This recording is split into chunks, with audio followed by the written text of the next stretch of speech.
I spent 40 years trusting concrete, but the deadliest crack was in my son-in-law's smile. The moment he left, my blind grandson turned to me and said, "Grandpa, do not touch the thermostat. Dad rigged it to explode if it goes over 70 degrees." My blood froze. I used to investigate building collapses, but now I had to stop my own family from crumbling. Drop a comment with your city, because this lesson in self-preservation might just save your life. My name is James Williams, and for 64 years I have lived my life according to the laws of physics. I am a retired forensic structural engineer.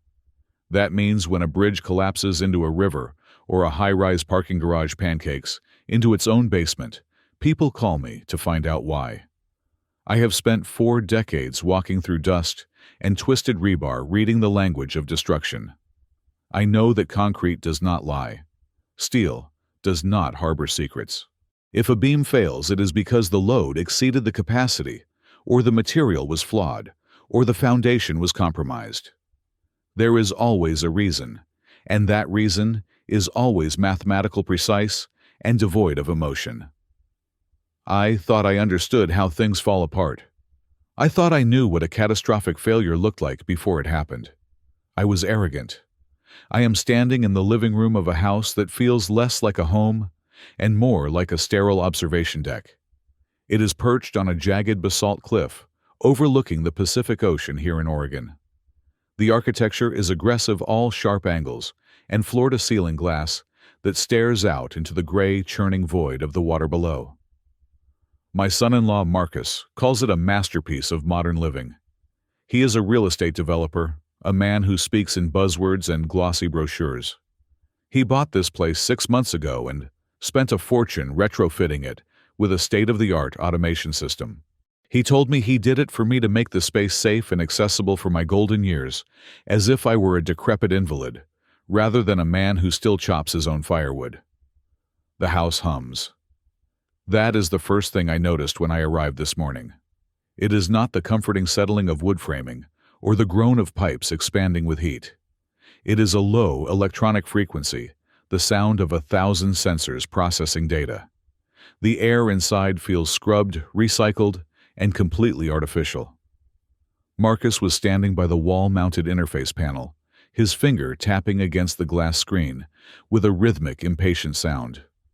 He was wearing a suit that cost more than my first car, and his teeth were whitened to a level that looked predatory in the dim light of the overcast morning.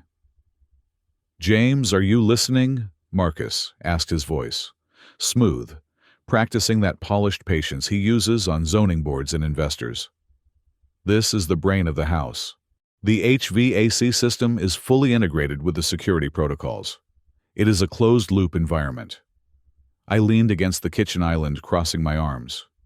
I felt out of place in this architectural digest spread. My flannel shirt and work boots were a stark contrast to the polished concrete floors. "I know how to work a thermostat, Marcus. I have managed to survive 64 years without a computer telling me when to put on a sweater." Marcus laughed, but it did not reach his eyes. His eyes were cold, calculating, always scanning for leverage. "It is not just a thermostat, James. It is climate control. We have set the parameters to maintain optimal air quality for Leo. You know how sensitive his respiratory system can be." I looked over at the sofa where my grandson Leo was sitting. He is 10 years old, small for his age, with a mop of dark hair that usually covers his eyes. Leo was born blind. Leber congenital amaurosis. He lives in a world of sound and touch, a world I have tried to understand, but often fail to navigate. He was clutching his white cane with both hands, his knuckles pale. He had not said a word since I walked in the door. He sat with a stillness that was unnatural for a 10-year-old boy, his head cocked slightly to the side, as if he were listening to a frequency only he could hear. "Sarah," Marcus snapped, his voice sharpening just a fraction. "Do we have the bags?" My daughter Sarah was standing by the front door.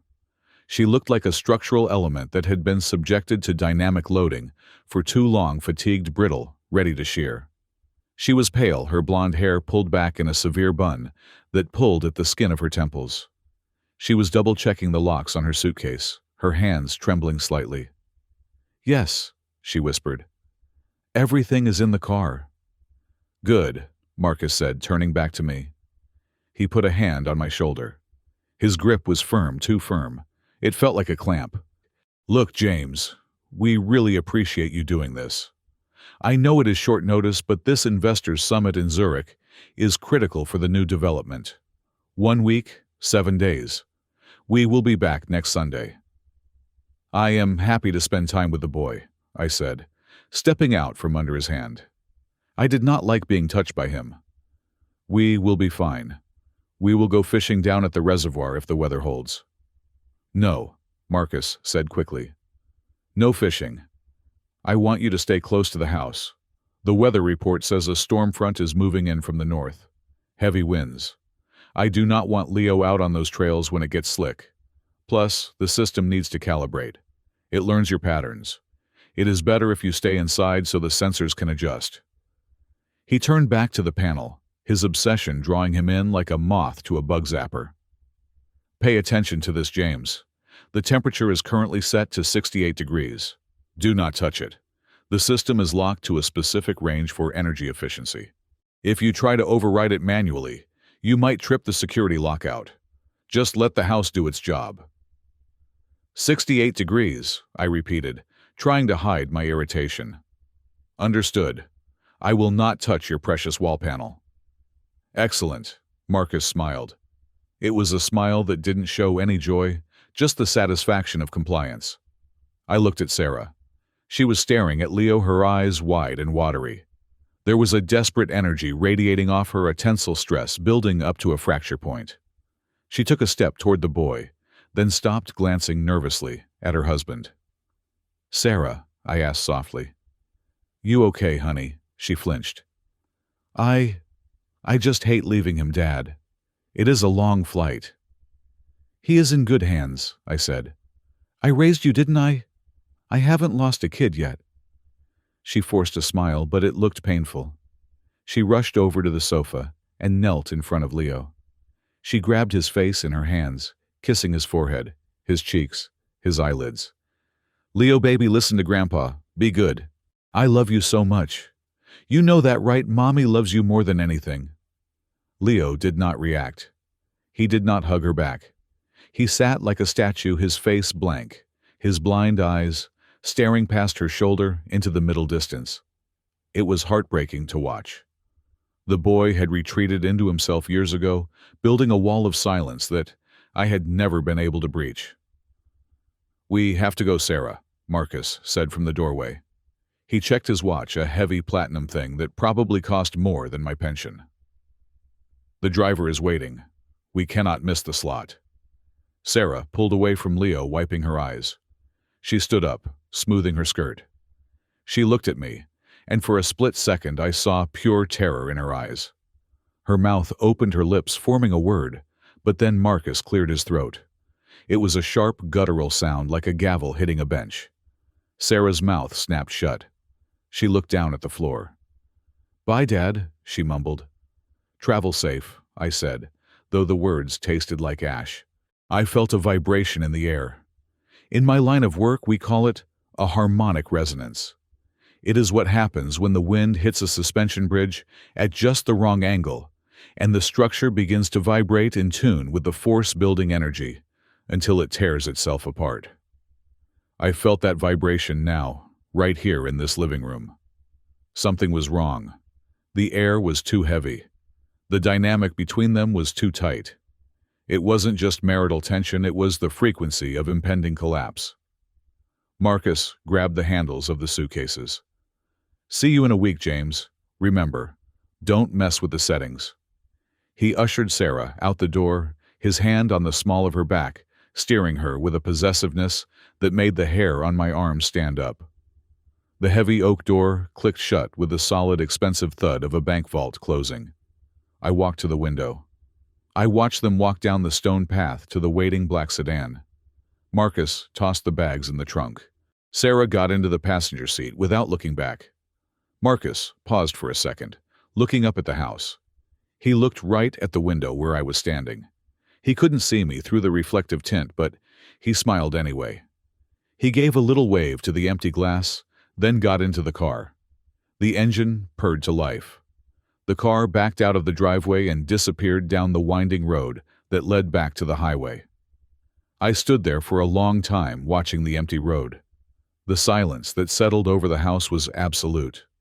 The only sound was the low electric hum of the walls, the click of a relay somewhere in the ceiling, and the distant crash of waves against the cliff face 300 feet below. I turned around. "Well, Leo," I said, trying to keep my voice cheerful. "Looks like it is just you and me, soldier. How about I make us some lunch? I think I saw some ham in that fancy refrigerator." Leo stood up. The movement was sudden and fluid. It wasn't the tentative shuffling movement of a blind child navigating an obstacle course. It was precise. He let go of his white cane. It clattered onto the hardwood floor, a sharp jarring noise in the quiet room. He didn't reach for it. He didn't sweep his hands out to find his balance. He stood perfectly straight, his spine rigid, his chin lifted. The vacuous, distant expression he had worn while his parents were in the room vanished, instantly replaced by a look of intense, terrifying focus. It was like watching a puppet suddenly cut its strings and stand on its own power. He turned his head slowly, tracking me across the room. His eyes were milky white, clouded by the disease that had taken his sight, but the way he faced me felt incredibly direct. It felt like he was looking through my skin, through my ribs, and staring directly at the load-bearing columns of my soul. "Grandpa," he said. I froze. I hadn't heard Leo speak more than 2 words in a row for months. Usually, it was just yes, or no, or hungry. His voice now sounded different. It wasn't the soft, mumbled voice of a shy child. It was clear. It was urgent. It had a timbre of authority that belonged to a man 3 times his age. "Leo," I took a step toward him. "What is it, buddy? You okay?" He held up a hand palm out, stopping me in my tracks. The gesture was commanding. "Stop moving, Grandpa. You are wearing your work boots. They are heavy. I need to be able to hear." "Hear what?" I asked, a cold prickle of unease starting at the base of my neck. "The car is gone, Leo. They left." "I know they left," Leo said. "I heard the car turn onto the main road. I heard the tires change pitch on the gravel. They are 1.2 miles away now." He took a deep breath, his nostrils flaring slightly. "Grandpa, listen to me very carefully. This is the most important thing I have ever told you." I stared at him. The transformation was impossible. This wasn't my grandson. This was someone else inhabiting his body. "Leo, you are scaring me." "Good," Leo said. "You need to be scared. Fear makes you sharp." He pointed a finger toward the wall, where the glossy black panel of the smart home system was glowing with a soft blue light. "Grandpa," he said, enunciating every syllable with chilling precision. "Do not touch the thermostat. Do not even breathe on it." "Why?" I asked, my voice dropping to a whisper. "Marcus said it was just for the air quality." "Marcus lied," Leo said. The name of his father came out of his mouth like a curse word. "It is not an HVAC control anymore. It is a trigger." My heart missed a beat. "A trigger? What are you talking about?" Leo took a step forward, navigating the space between the sofa and the coffee table, without hesitation. 2 nights ago, when you thought I was asleep, Marcus was in the basement. He was down there for 3 hours. He told Mom he was fixing the water heater. But he wasn't. "How do you know that?" "Because I heard him," Leo said. "I heard the specific sound of a pipe cutter on the main gas line. I heard the sound of a bypass valve being threaded. And then I heard him soldering. I know the sound of a propane torch, Grandpa. And then he came up here and he reprogrammed the logic board behind that panel."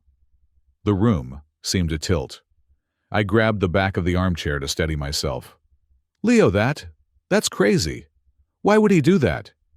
"He rerouted the thermocouple from the furnace." Leo continued ignoring my question, listing the facts with the cold detachment of a forensic investigator.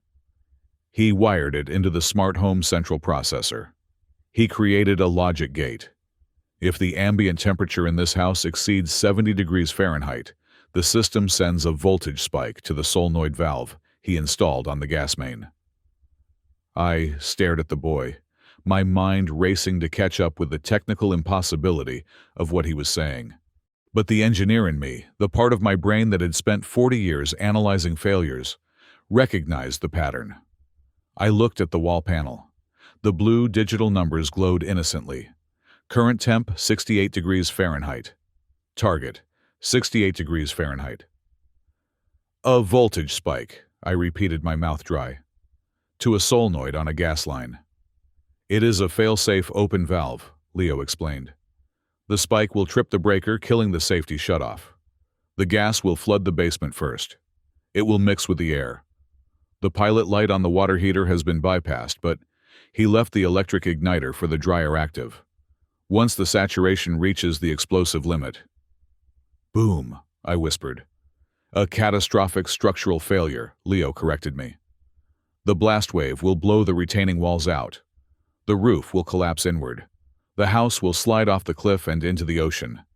There will be no evidence left. Just a tragic accident caused by a faulty smart home system, and a confused old man who messed with the settings.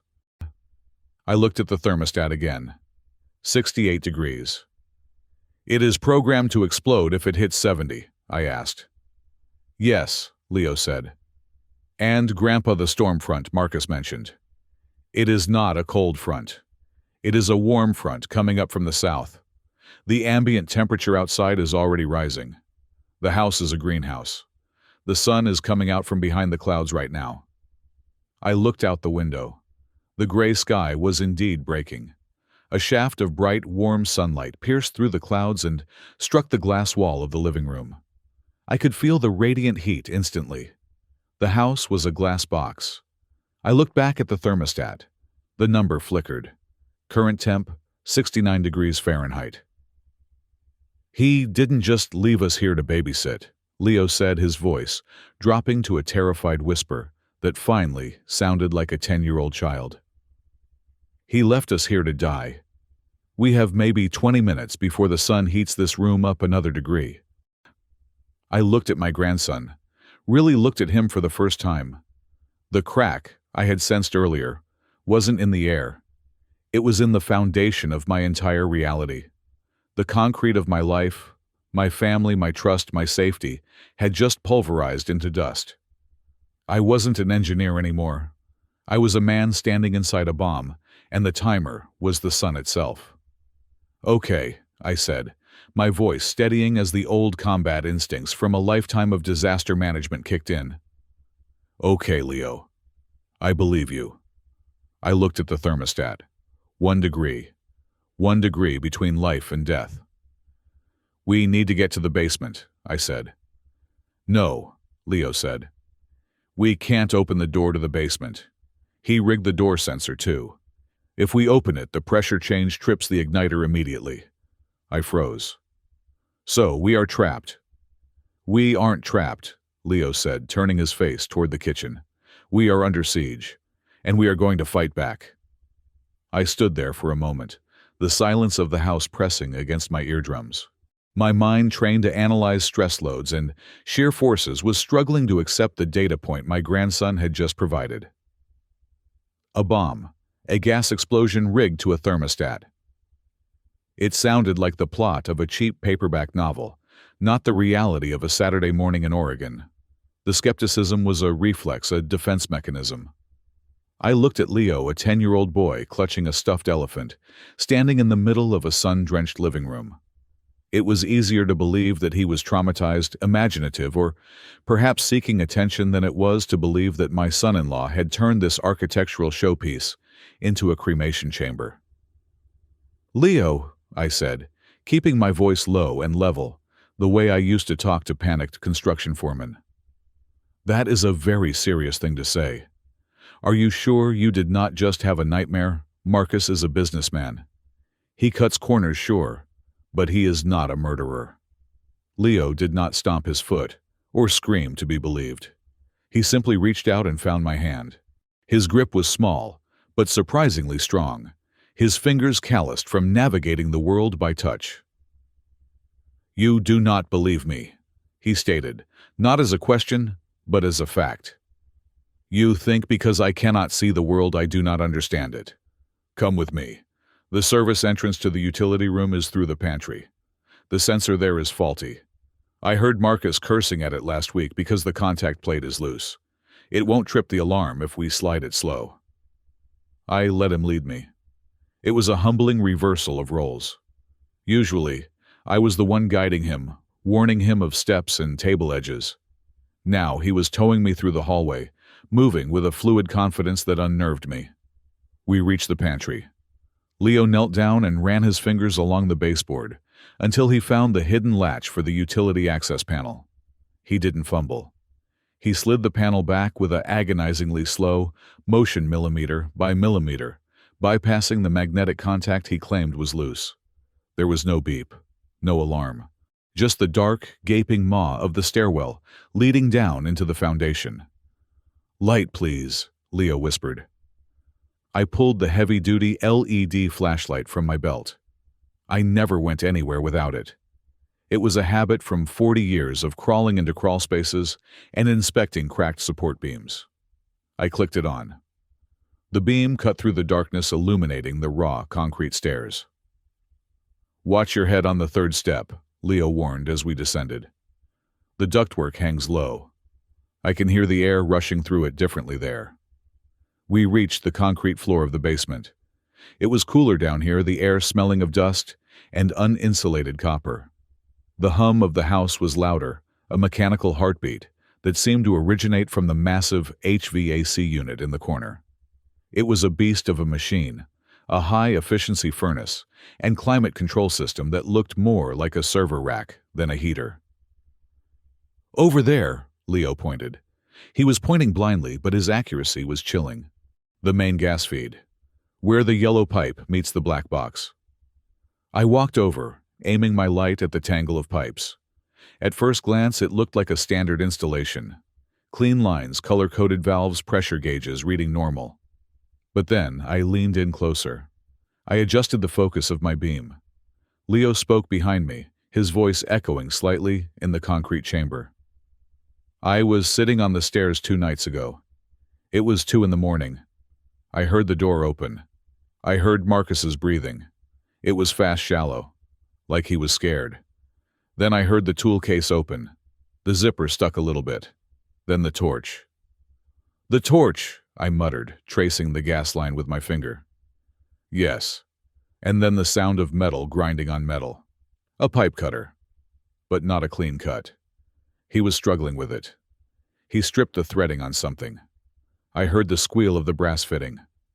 I froze. My light settled on the intake valve. To the untrained eye, it was just a brass fitting. But to me, a man who had inspected thousands of welds, it was a smoking gun. The patina on the solder was too fresh. It was shiny, lacking the oxidation of the surrounding metal. And the bypass loop, it was ingenious and terrified me with its competence. Marcus had installed a secondary solenoid valve, tucked behind the main regulator. It was wired directly into the system's overdrive circuit. I traced the wiring. It bypassed the safety shutoff. If the thermostat signaled for emergency cooling, which the system would interpret as a rapid temperature rise, it wouldn't open the vents. It would trip this solenoid. But instead of shutting the gas off the way this valve was oriented, it would dump the main line pressure directly into the burner assembly without ignition. "He bypassed the pilot safety," I whispered, feeling the bile rise in my throat. "If the system triggers it, just floods the chamber with raw gas. And the igniter for the water heater is right next to it," Leo added softly. Spark, boom. I stood up, my knees cracking. I wiped a hand across my mouth. This wasn't a renovation error. This was a demolition charge. The precision of the solder, the deliberate routing of the wires. Marcus had planned this. He had researched it. "He isn't coming back, Grandpa," Leo said.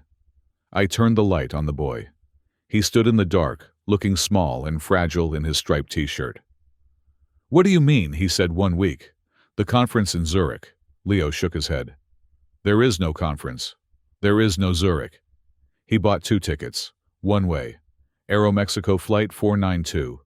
Departing Portland at noon today. Destination Mexico City. "How could you possibly know that?" I asked, my voice trembling. "Did Sarah tell you?" "Mom doesn't know," Leo said. "Mom thinks they are going to Switzerland. She packed winter coats. Marcus packed his linen suits. He swapped the luggage tags in the car trunk while she was getting her purse." "But how, Leo, how do you know all this?" Leo reached into his pocket. He pulled out a small gray stuffed elephant. It was worn, the fabric thinning at the ears. It was the toy he had carried since he was a toddler. I had seen him clutching it 1,000 times, thinking it was just a security blanket for a disabled child. He turned the elephant over. There was a small tear in the seam of the belly. Leo reached 2 fingers inside and pulled out a sleek black digital voice recorder. It was professional grade, the kind lawyers and journalists use. "People forget about me," Leo said. His voice was devoid of self-pity. It was just a statement of tactical advantage. "I sit in the room, and because I do not look at them, they think I am not there. They think because my eyes are broken, my ears are broken too. They talk about money. They talk about debts. They talk about you. They treat me like a lamp or a sofa. Just furniture." He pressed the play button. The audio quality was crystal clear. It must have been recorded in the study, where the acoustics were sharp. Click. "I am telling you, the premiums are paid up through next month." That was Marcus. His voice was tight, stressed. "The policy covers accidental structure fire and loss of life. It is the platinum tier. $5 million for the structure, another 5 for personal liability." There was a pause on the tape, the sound of ice clinking in a glass. "What about the old man?" Another voice. I didn't recognize it. Probably someone on speakerphone. "He is the cherry on top," Marcus's voice sneered. It was a sound that made my fists clench so hard, my fingernails bit into my palms. "The deed to the land is in Sarah's name, but he holds the life estate. If he dies in the accident, the trust dissolves. I get the land, I get the insurance, and I get rid of the burden." "And the kid?" the voice on the phone asked. There was a long silence on the recording. A silence that stretched until it felt like a physical weight in the basement. "Collateral damage," Marcus said finally. "Sarah won't leave him. If she goes, he goes. It is cleaner this way. A tragedy. The grieving father who lost everything. The public sympathy alone will keep the creditors off my back for a year." Click. Leo stopped the recording. I leaned back against the cold concrete wall, feeling the strength drain out of my legs. My daughter, my grandson, me. We were nothing but line items on a balance sheet to him. Collateral damage to cover a bad bet. "Vanguard Estates," I said, the realization hitting me like a wrecking ball. "That is the project, isn't it? The development in the wetlands." "He owes the cartel," Leo said. "I heard him on the burner phone last week.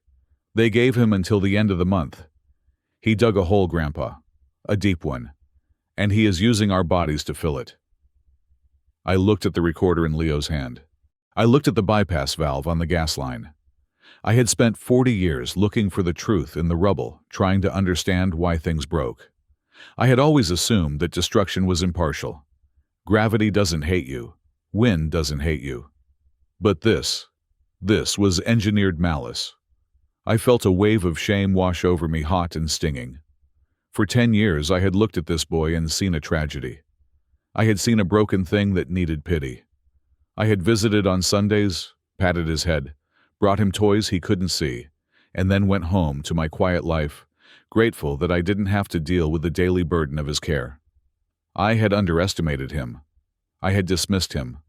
I had been just as blind as he was, maybe even more so. While I was mourning the grandson, I thought I didn't get. He was sitting in the dark, sharpening his senses, gathering intelligence, becoming a soldier in a war. I didn't even know we were fighting. He wasn't a burden. He was a witness, "I am so sorry, Leo," I whispered, my voice thick. "I didn't know. I should have seen it. I should have seen him." "It does not matter now," Leo said. He stepped forward and found my hand again. "We do not have time for sorry. The sun is getting higher. I can feel the temperature rising in the house. The vents are starting to click." He squeezed my hand.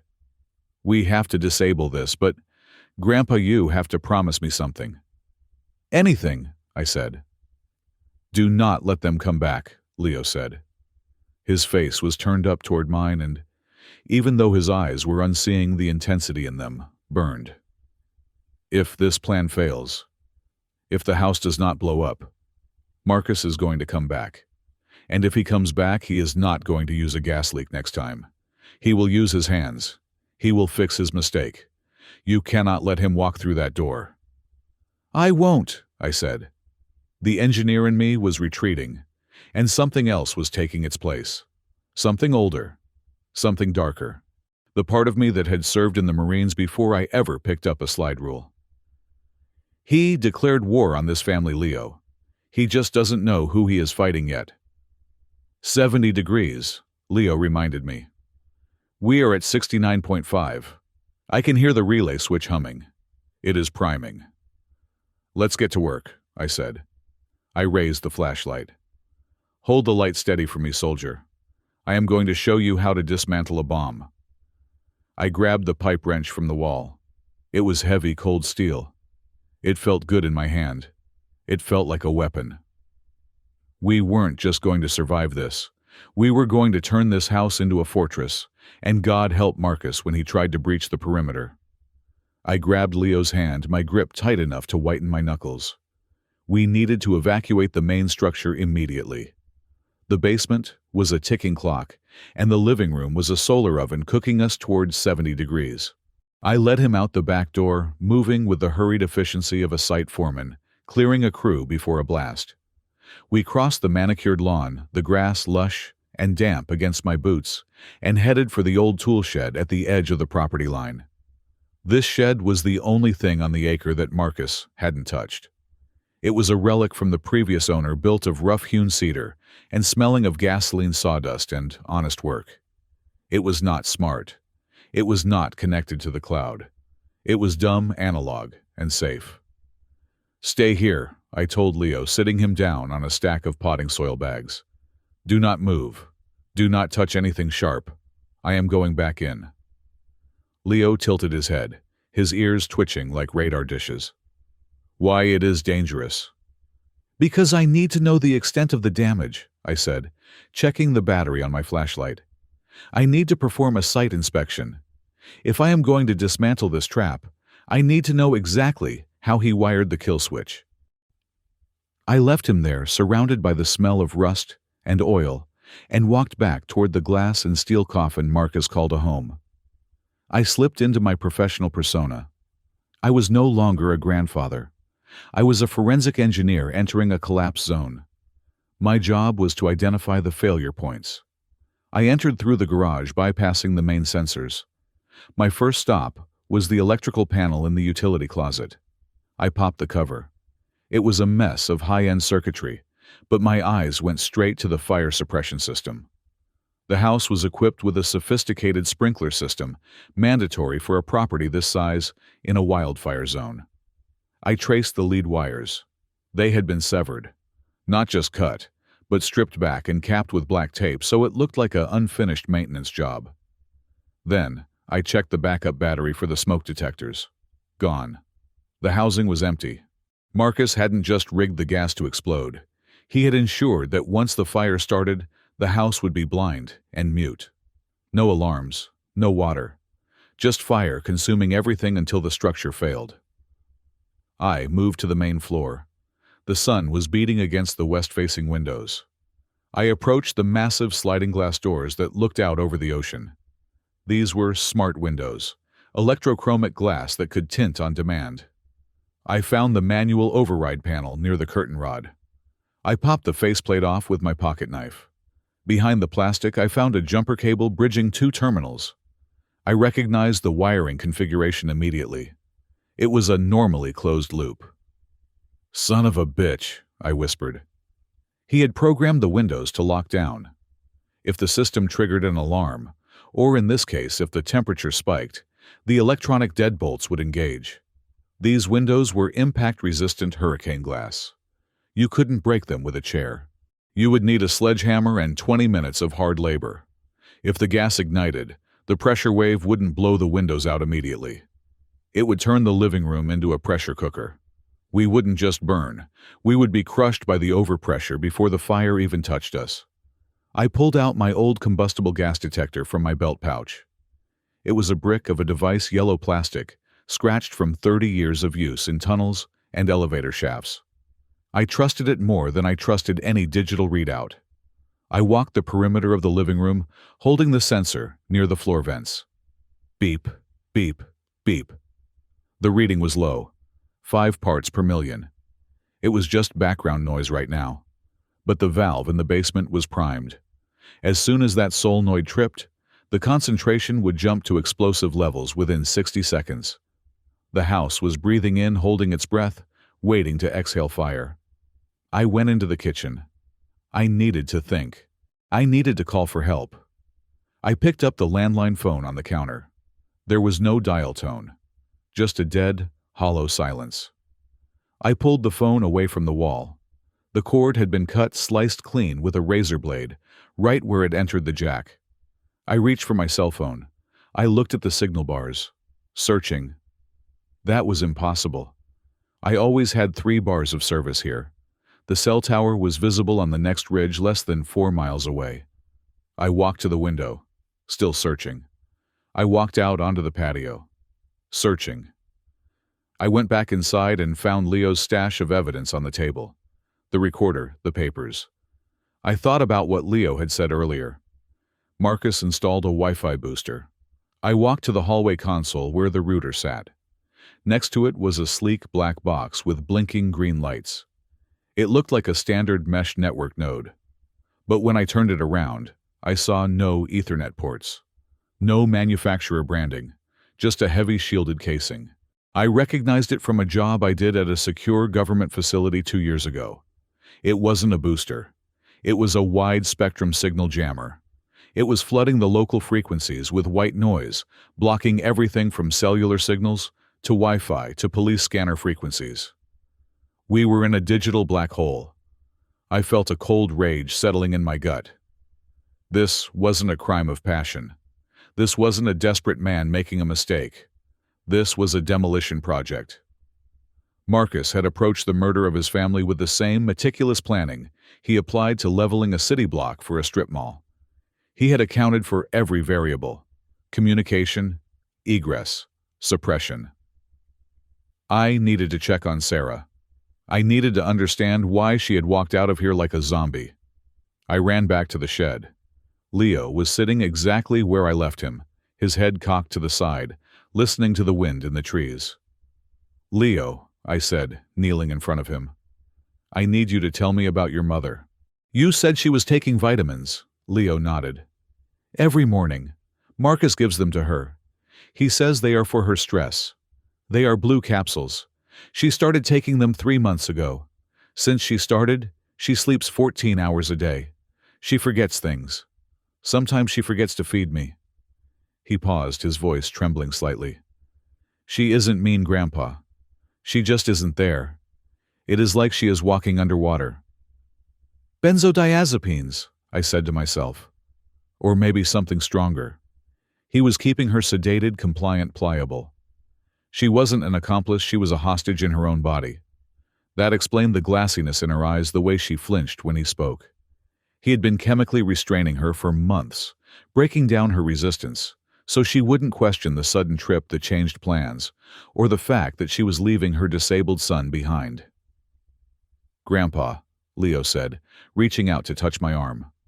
"I can hear your heart beating fast. What did you find?" "He trapped us, Leo," I said, my voice hard. "The windows are rigged to lock. The fire alarms are dead. The phones are jammed. He turned the house into a vault. So we can't get out." "We are out," I said. "We are in the shed. We are safe for now." "But the house," Leo said. If the house explodes, the shockwave will hit this shed. It is only 40 feet away. And the trees? The pines are dry. If the house burns, the woods burn.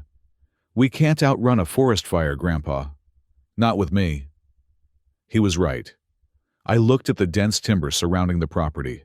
It hadn't rained in 3 weeks.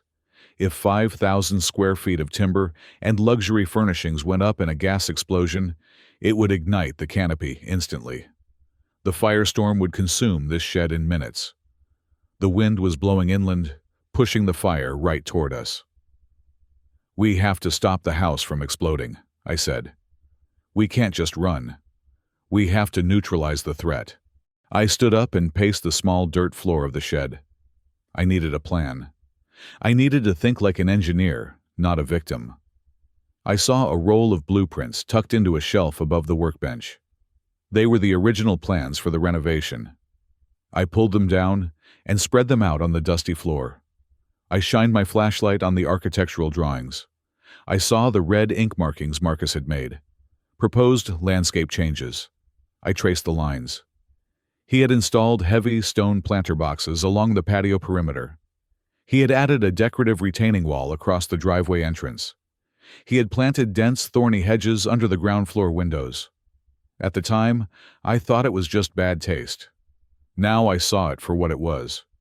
He hadn't just blocked the exits, he had funneled the escape routes. If we managed to break a window, we would land in a tangle of thorns. If we tried to drive out, the retaining wall would block the car. If we ran for the woods, the planter boxes created a bottleneck. It was a kill zone. He wanted to ensure that if the explosion didn't get us, the fire would. He wanted to make sure that a blind boy and an old man would get disoriented, trapped, and overcome by smoke before they could reach the road. "It is a controlled demolition," I said aloud. He cut the supports, he planted the charges, and he blocked the blast radius. I looked at Leo. He was waiting for me. He wasn't crying. He wasn't panicking. He was waiting for orders. "Leo," I said, "do you know where the main breaker panel is?" "In the garage," he said, "next to the freezer. And the toolkit, the real one, not the little plastic one he keeps in the kitchen." "In the trunk of your truck," Leo said. "You brought it. You always bring it." I smiled grimly. He was right. I never went anywhere without my truck box. "Okay," I said. "Here is the situation. We have an enemy who has superior technology. He has the high ground. He has the element of surprise. But he made one critical mistake." "What is that?" Leo asked. "He assumed the structure was static," I said. "He assumed that once he set the trap, the variables wouldn't change. He didn't account for dynamic load. He didn't account for us." I rolled up the blueprints and gripped them like a baton. "We are not going to wait for the police," I said. "The jammer is blocking the signal, and by the time we hike to the main road to get a signal, the house will already be heating up past the critical point. We have to go back in." "Back in?" Leo asked, his voice tightening. "We are going to gut it," I said. "We are going to disconnect the brain of the house. We are going to vent the gas. We are going to bypass the locks. And then—" I paused, looking at the jammer box in my mind's eye, looking at the arrogant, predatory smile of my son-in-law. "And then, we are going to set a new trap," I said. "He wants an accident, we will give him one. But it is not going to be the one he paid for." I walked over to the workbench and grabbed a heavy crowbar. It was solid iron, rusted and heavy. It felt like Excalibur. "Come on, Leo," I said. "Stay close to my hip. We are going to do some unpermitted renovation." "Grandpa," Leo asked as he stood up. "Yeah.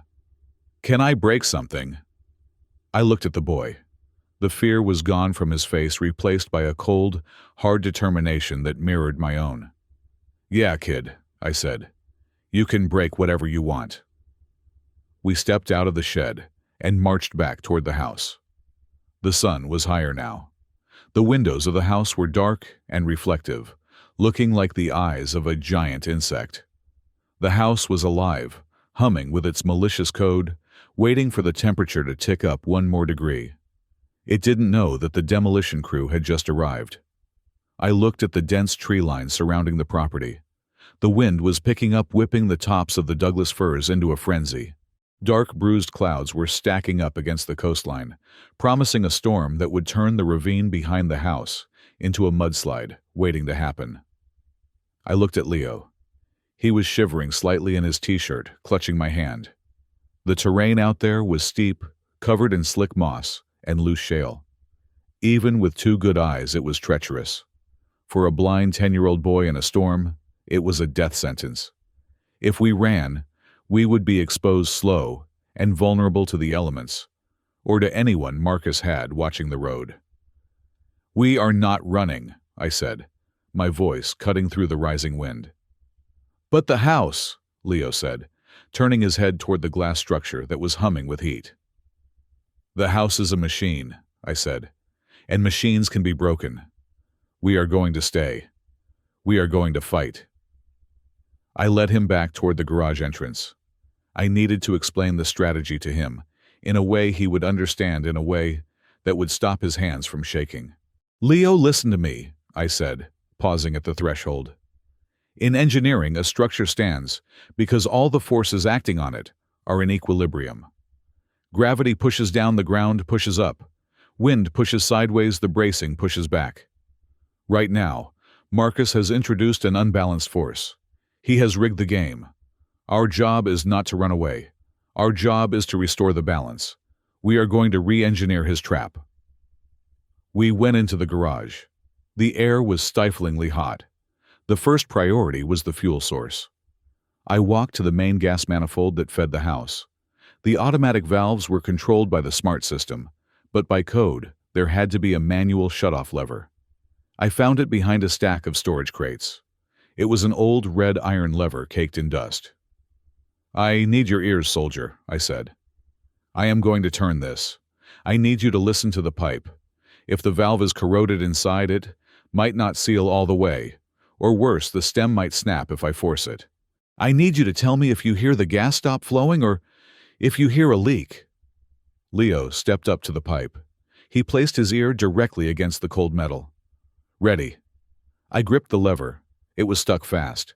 I braced my boot against the wall and pulled. The metal groaned.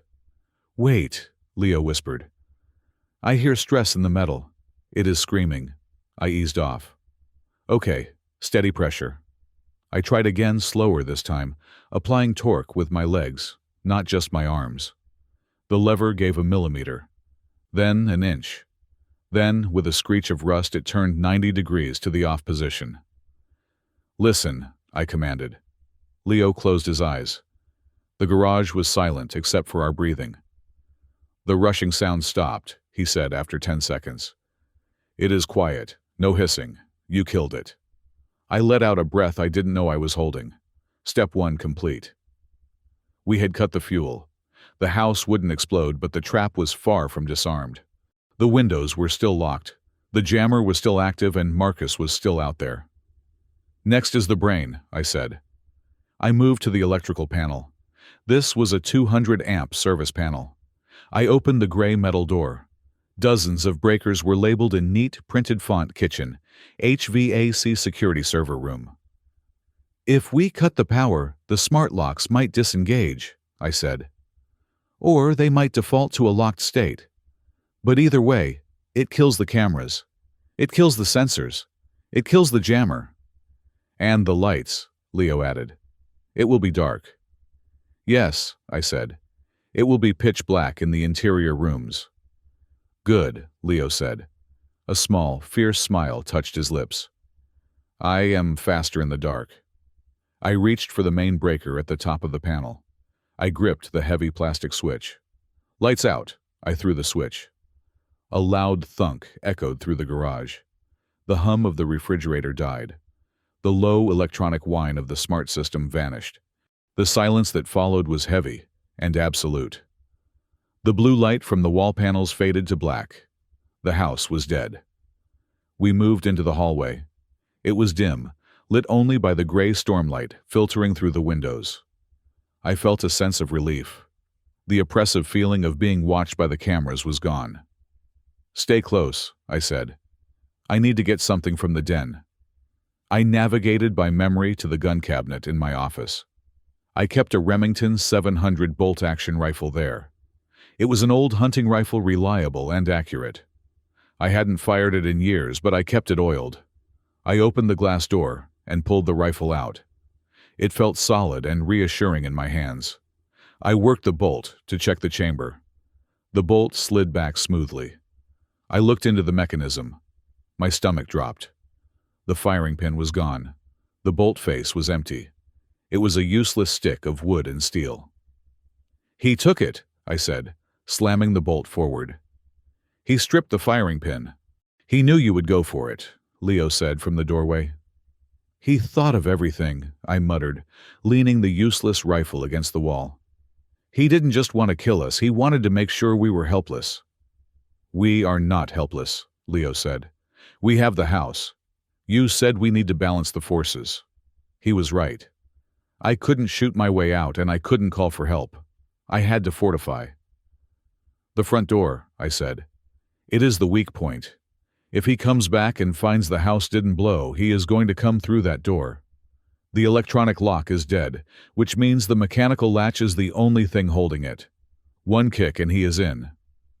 I ran back to the garage and grabbed the stack of 2x4 lumber I had seen earlier.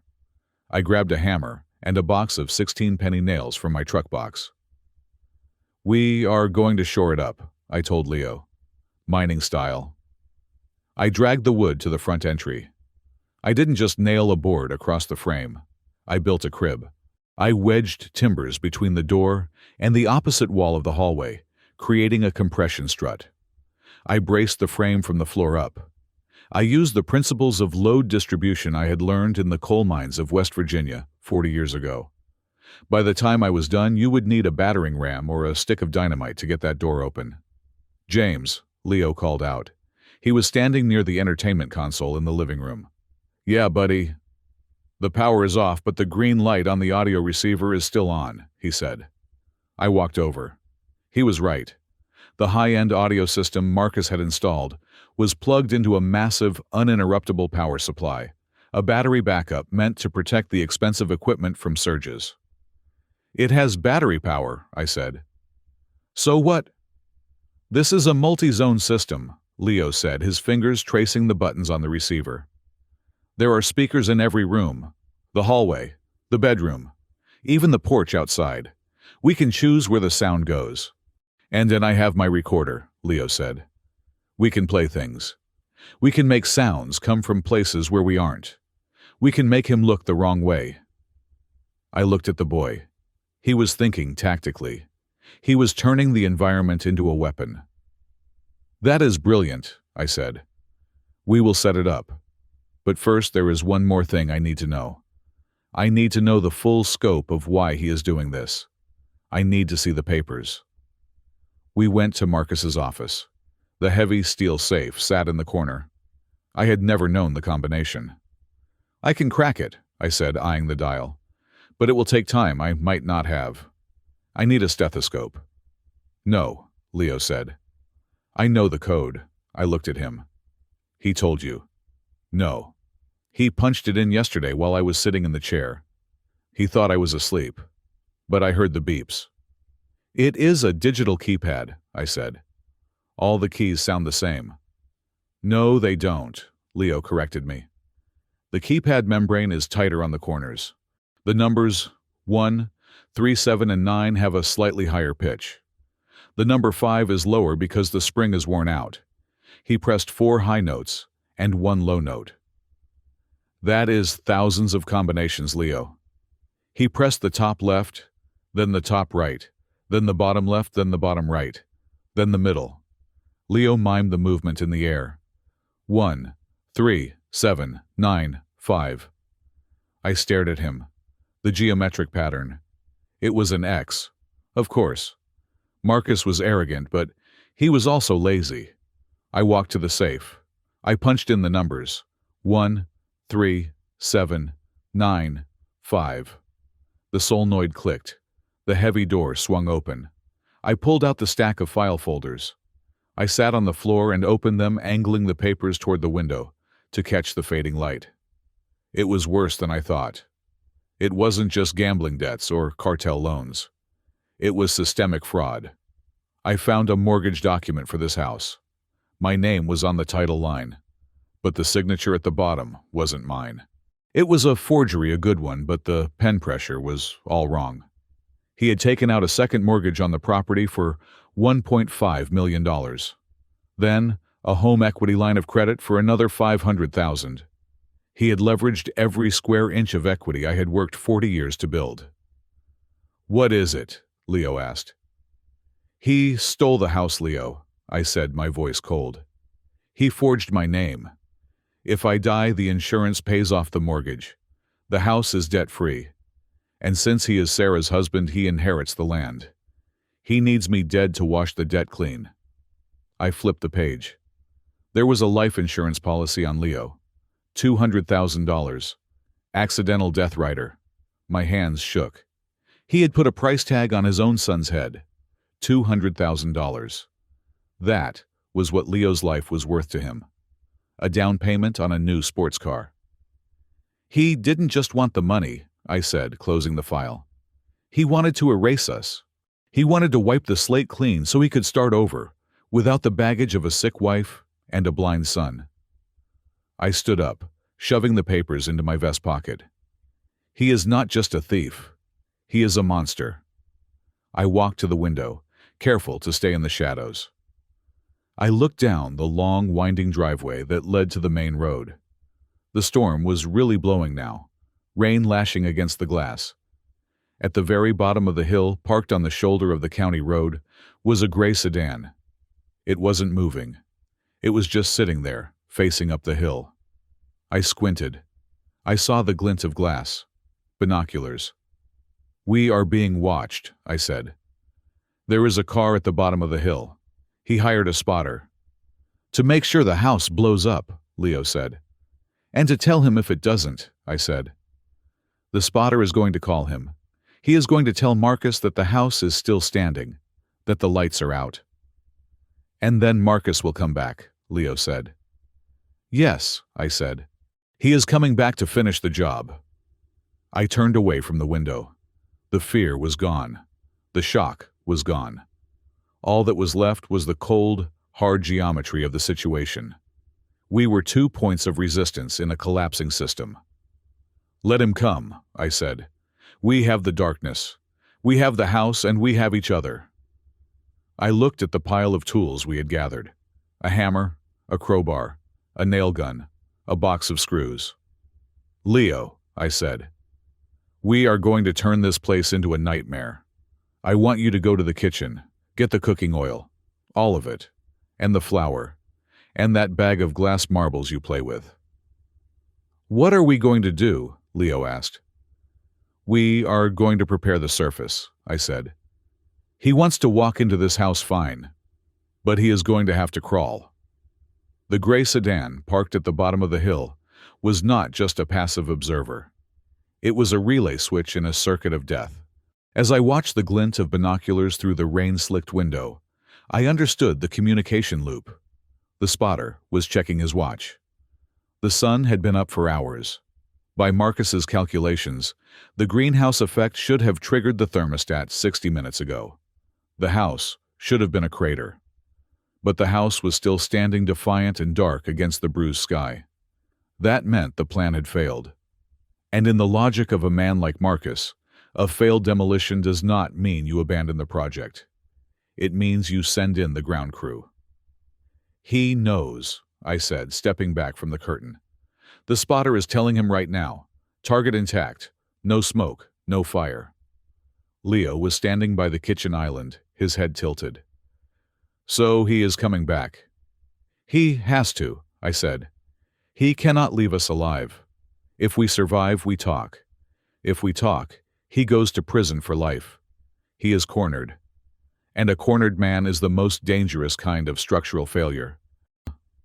I looked at the beautiful, useless smart home around me. It was $1 billion of technology, rendered inert by a $10 breaker switch. Marcus had relied on the cloud, on algorithms, on remote access. He thought he could kill us from an app on his phone, while sipping champagne in first class. Now he was going to have to do it the old-fashioned way, with his hands. "We need to stage the site," I said. "He is expecting a gas leak. He is expecting confusion. We are going to give him exactly what he wants to see right up until the moment it kills him." I went to the utility closet and grabbed a bucket of cleaning supplies. I found a bottle of ammonia and a bottle of bleach. I held them up. "Do not mix those," Leo said instantly. "That makes chloramine gas. It burns your lungs." "I know," I said. "I am not going to mix them, but I am going to soak some rags in ammonia and leave them near the vents. It smells sharp chemical. It mimics the acrid sting of a gas additive. If you do not know what you are looking for, it will make him hesitate. It will make him doubt his senses." I placed the soaked rags strategically near the front entrance and the hallway. Then I went to the fireplace. It was a massive gas-burning unit, but I had shut the gas off. I piled some old newspapers and a handful of damp leaves I had grabbed from the patio into the grate. I lit them. They didn't burn clean, they smoldered, producing a thick, heavy smoke that curled into the room. I opened the flue just a fraction, forcing most of the smoke back into the living room. "Coughing," I told Leo. "If he hears coughing, he will think the gas is working. He will think we are dying." The living room began to fill with a haze. It ghosted across the floor, obscuring the furniture. It was perfect. A stage set for a tragedy. "Now the safe zone," I said. We moved to the second floor. The master bathroom was a fortress within a fortress. It was encased in reinforced concrete with a heavy, solid core door. It had no windows, just a skylight 20 feet up. It was the only room in the house where a bullet could not easily penetrate the walls. "This is your command post," I told Leo, ushering him inside. "The acoustics in here are bright. Hard surfaces. You will hear everything." "I am not hiding," Leo said, his jaw set. "You are not hiding," I corrected him. "You are flanking. I need you safe so you can operate the audio system. If he gets to you, we lose. You are the asset I am protecting." I saw the hesitation in his face, so I knelt down. "Leo, listen to me. This isn't a game. He is coming here to kill us. He thinks we are weak. He thinks we are victims. We need to use that. We need to use his arrogance against him." Leo nodded slowly. "Okay. Let him think we are dead." "Exactly," I said. I went to the small writing desk in the hallway. I found a piece of heavy cream-colored stationery. Sarah's stationery. I took a pen and wrote rapidly. I needed a suicide note.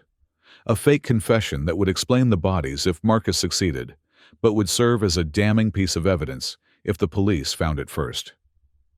I wrote, "I cannot handle the burden anymore. The darkness is too much. The load-bearing capacity of this family has been exceeded. I have terminated the structural integrity at coordinate axis X-ray." It looked like the ramblings of a senile, depressed old man. But axis X-ray was a term from a project Marcus and I had discussed once, a code for a total teardown. A forensic investigator would see the odd phrasing. It was a Hail Mary, a message in a bottle thrown into a sea of violence. I left the note on the kitchen counter, weighting it down with the empty ammonia bottle. "Now," I said, standing up, "we prepare the ground." I went to the garage and found a bag of gypsum powder drywall compound mix. I hauled it into the foyer. The floor was polished obsidian tile, slick and dark. "What is that for?" Leo asked from the top of the stairs. "I am dusting for prints," I said grimly, "before the criminal even arrives." I scattered the fine white powder across the entryway and down the main hallway. I dusted it over the rugs. In the dim light, it was invisible, just a dull sheen on the floor. But the moment someone stepped on it, the powder would stick to their shoes. It would stifle the squeak of rubber soles, making their movements silent to them, but it would leave a bright white trail for us. We would see exactly where he was. "And now the tripwire," I said. I took a spool of high-tensile braided fishing line from my tackle box. 50-pound test. Invisible in low light. I went to the main staircase. Marcus is 6'2", I calculated aloud. His stride length is approximately 32 inches. When he climbs stairs, he leads with his right foot. I tied the line across the third step, anchoring it to the banister spindles.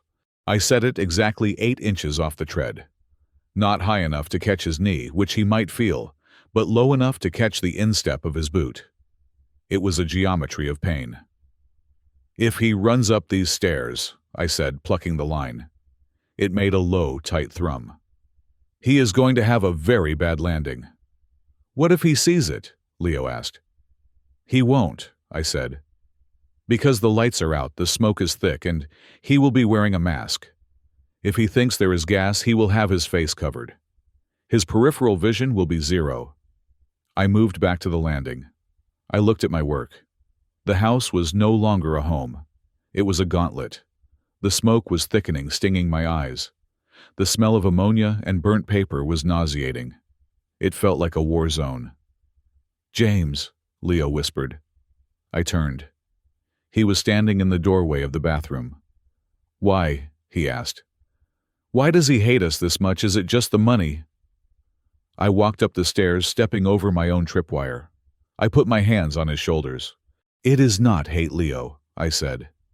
"It is indifference. That is worse. To him, we are not people. We are just bad concrete. We are structural flaws in his perfect life. He wants to pour a new foundation, and we are in the way." I took a breath. There is a principle in engineering called self-preservation. Usually, we design buildings to protect the people inside. But sometimes, when a collapse is inevitable, we design the structure to fail in a specific way. We sacrifice the walls to save the core. We blow the bridges to stop the enemy. I squeezed his shoulders. Tonight, we are the core. Everything else, this house, his money, his reputation, even the memory of him as your father, it all has to go. We are tearing it all down to save ourselves. Leo nodded. His face was hard, older than his years. "Okay, let's tear it down." The sun had vanished completely now. The storm had swallowed the coast. Rain was hammering against the glass walls like grape shot. The wind howled around the eaves, masking the smaller sounds of the night.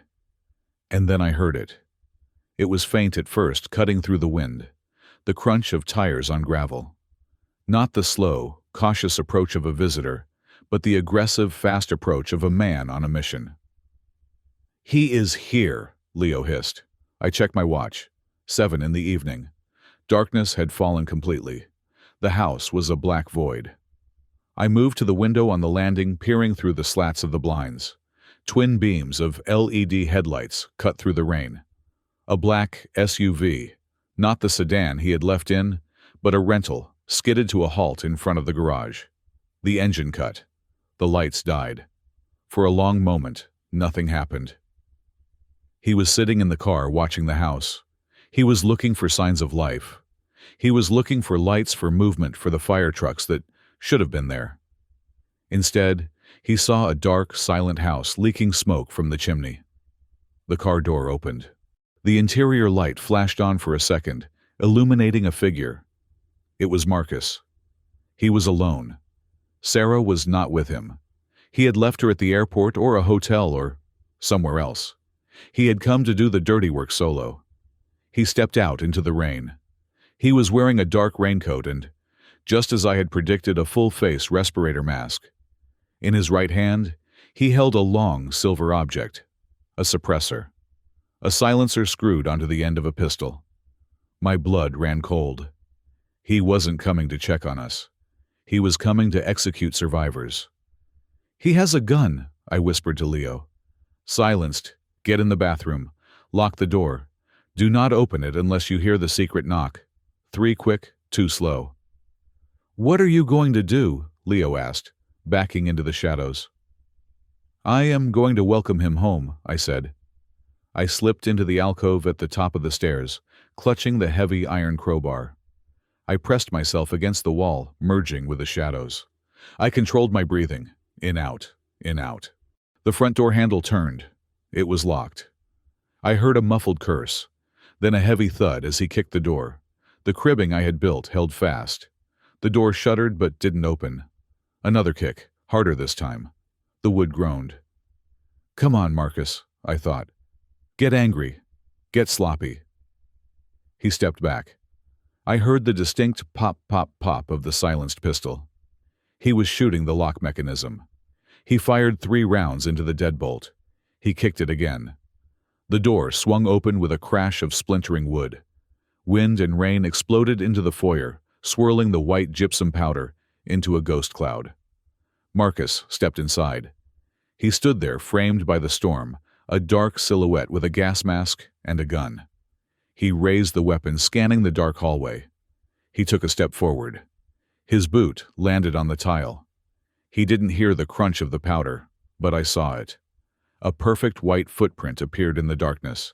He was inside. The trap was set. The hunt was on. The silhouette standing in my foyer was a manifestation of every nightmare I had ever tried to keep from my daughter. Marcus stood framed by the shattered doorframe, the storm raging behind him like a chaotic backdrop to his arrival. He was wearing a full-face industrial respirator, the kind used for chemical spills obscuring his features behind a curved plastic visor. In his right hand, the suppressed pistol looked impossibly long, a sleek black extension of his intent. He stepped onto the white dusted tiles. He did not look down. He did not notice the gypsum powder sticking to his wet boots, leaving a perfect ghostly trail of evidence with every step. He raised the gun, sweeping the barrel in a tight, professional arc, covering the living room, then the hallway. He moved with a terrifying economy of motion. This was not a panicked man coming to save his family. This was a cleaner entering a work site. "James!" His voice boomed, muffled and metallic through the respirator's diaphragm. "Leo, can you hear me?" The tone turned my stomach. It was laced with a frantic, theatrical concern. He was performing for an audience of ghosts, just in case the recording devices in the smart home were still active, just in case someone survived to testify. "I smell smoke," he shouted, advancing into the living room. "Is anyone conscious? I am coming to get you." I watched him from the shadows of the upstairs landing, my grip tightening on the handle of the modified pneumatic nail gun. The framing nailer was heavy, connected to a portable air compressor tank I had slung over my shoulder like a flamethrower. It was a crude weapon, but at close range it could drive a 3-inch steel spike through a 2x4, or a kneecap. Marcus moved deeper into the house. The fake smoke I had generated from the fireplace was thick, swirling around his legs. He kicked open the door to the study, gun raised. Empty. He checked the kitchen. Empty. He paused near the kitchen island, looking at the stationery note I had left. He picked it up with a gloved hand. I saw his head tilt as he read my fake suicide note. He crumbled it instantly, shoving it into his pocket. He didn't want the police to find a note that mentioned Axis X-ray. He wanted a clean accident. He turned toward the stairs. "James, hold on," he yelled, starting to climb. "I am coming up." This was the critical moment. I needed him to go to the master bedroom, not the bathroom where Leo was fortified. Suddenly, a sound erupted from the master suite at the end of the hall. It was a wet, hacking cough, followed by a low, pained moan. "Grandpa! Help!" The voice was Leo's. It sounded weak, terrified, and fading. Marcus froze on the stairs. His head snapped toward the master bedroom door. Leo's safe inside the concrete-walled bathroom was using the multi-zone audio app on an old tablet we found to project the recording into the master bedroom speakers. It was a brilliant diversion. Marcus took the bait. He surged up the stairs, bypassing the landing where I was hiding in the alcove, and sprinted down the hallway toward the master suite. He didn't see the tripwire. He stepped right over it in his haste, his eyes locked on the bedroom door. "Leo, Daddy is here," he shouted, the concern in his voice sharpening into something predatory. He kicked the master bedroom door open and rushed inside, gun raised, ready to put a bullet in a survivor. "Now," I whispered to myself. I hit the remote switch I had salvaged from the garage door opener. I had rewired it to the magnetic lock of the master bedroom door. It wasn't a standard lock. It was an electromagnetic fail-secure bolt Marcus had installed for panic room security. Clack. The heavy, solid-core door swung shut behind him, driven by the automatic closer, and the magnet engaged with a thud that shook the floorboards. I heard Marcus inside. He must have realized the room was empty. He must have seen the speakers on the wall. "What the hell?" His muffled voice came through the door. I keyed the microphone on the hallway intercom panel. "You calculated the load wrong, Marcus," I said. My voice boomed through the house, amplified by the same system he had used to torment us. There was silence from the bedroom. Then a furious pounding on the door. "James!" Marcus screamed, the mask stripping away the pretense of kindness. "Open this door! Open it right now!" "You forgot the variables." I continued, speaking calmly, like I was lecturing a junior architect on a failed stress test. "You factored in the gas. You factored in the fire. But you forgot the human variable. Concrete creates a foundation, Marcus. But blood creates a fortress." "You senile old bat!" Marcus roared. "The gas lines are rigged. We are all going to die if you do not let me out to fix it." "The gas is off," I said. "The only toxic thing in this house is you." I heard a scream of pure, unadulterated rage. Then, the distinct sound of the pistol firing. Bang! Bang! Bang! Splinters exploded from the doorframe. He was shooting the hinges. He was shooting the lock mechanism. "Get back!" I shouted, retreating down the hall. The door was strong, but it wasn't bulletproof. Marcus fired 3 more times, turning the locking mechanism into scrap metal. With a final animalistic roar, he kicked the door. It flew open, hanging crookedly on one hinge. Marcus stumbled out into the hallway.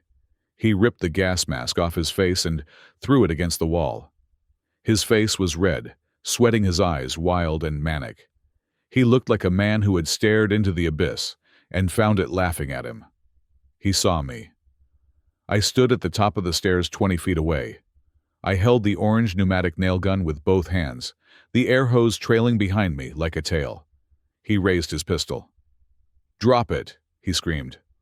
"Drop it, or I will put a bullet in your brain." "It is over, Marcus," I said, my voice steady despite the adrenaline hammering in my chest. "The police are on their way. Leo sent the coordinates. The recording of your confession is already in the cloud." It was a lie, but a necessary one. I needed him unbalanced. Marcus laughed. It was a dry, jagged sound. "The police, with the storm. With the jammer on, no one is coming, James. It is just us. And I have 10 rounds left in this magazine."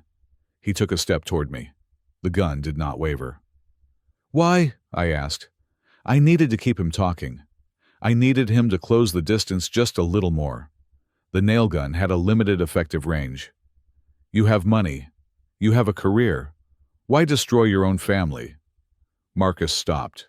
His lip curled in a sneer that transformed his handsome face into something grotesque. "Family," he spat the word out like it was poison.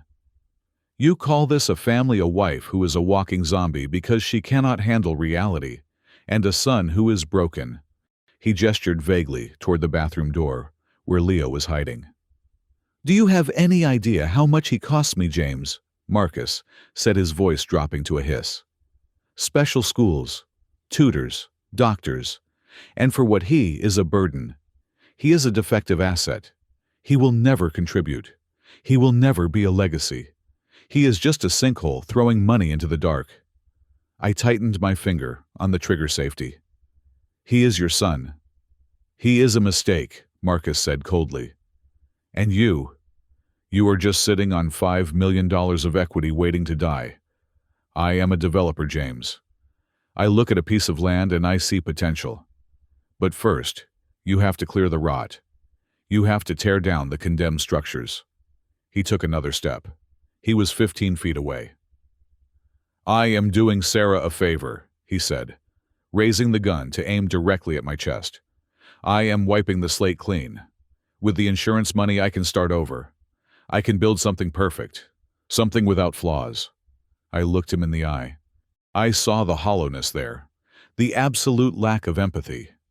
He was a man who understood price, but not value. You are right about one thing, Marcus, I said. Every structure has a weak point. I raised the nail gun. But the weakest structure in this house isn't the boy, I said. And it isn't me. It is your morality. Marcus's eyes widened.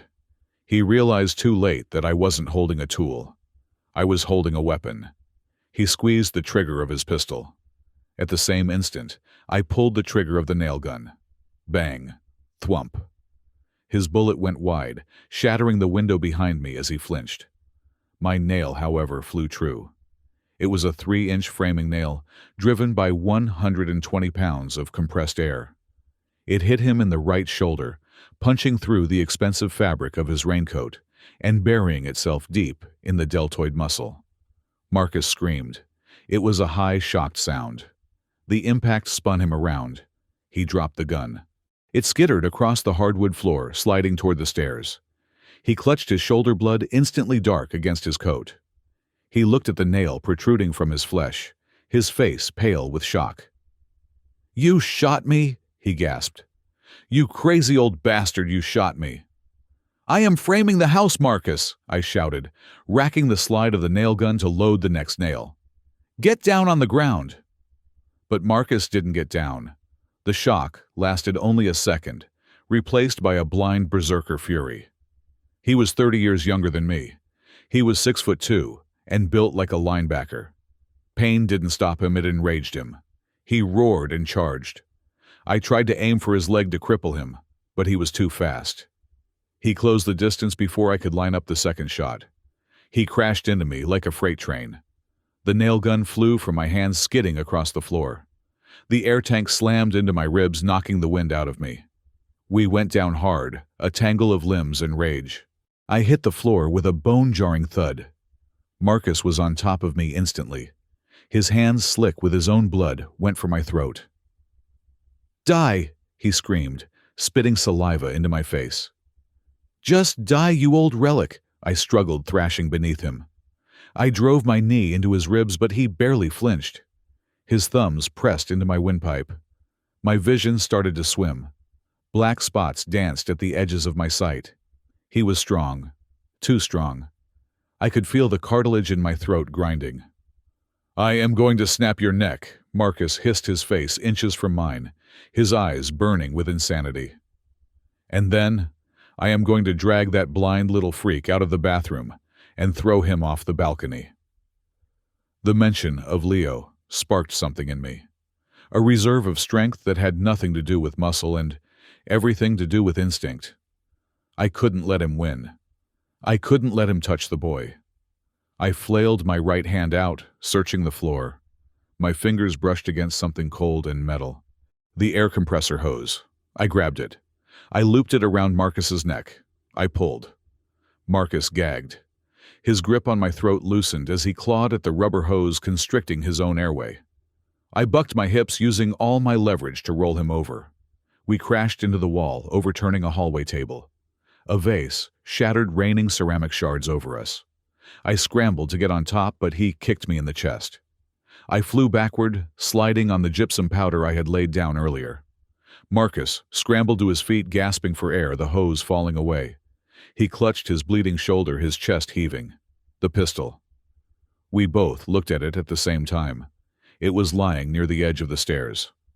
"No," I wheezed, scrambling forward. Marcus was closer. He lunged for it. He grabbed the gun. He spun around, sitting on the floor, leveling the barrel at me. "Game over, James," he panted, a cruel smile returning to his bloody face. I froze. I was 10 feet away, unarmed, on my knees. "Say goodbye," Marcus whispered. He tightened his finger on the trigger. And then the lights went out. Not just the dim hallway light. Every ambient light from the storm outside vanished. The house plunged into absolute total darkness. Leo. He had cut the main breaker again. Or maybe he had done something else. "I can't see!" Marcus screamed, firing blindly into the dark. Bang, bang! The muzzle flashes lit up the hallway like strobe lights, revealing brief, terrifying snapshots of his face. But I didn't need to see. I knew the floor plan. I knew where the cover was. I rolled to the left behind the overturned table. "Leo," Marcus screamed into the blackness. "Turn the lights on." From the darkness at the end of the hall, a small, calm voice spoke. It didn't come from the speakers this time. It came from the shadows. "You are in my house now, Dad," Leo said. "And in my house we do not need eyes to see you." The hunt had changed. The predator was now the prey. And he was trapped in the dark with the only thing in the world that could navigate it better than him. The darkness that swallowed the hallway was not empty.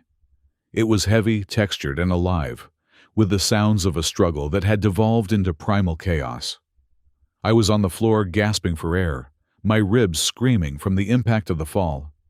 I tried to scramble backward, my boots sliding on the gypsum powder I had laid down as a trap, but I was not fast enough.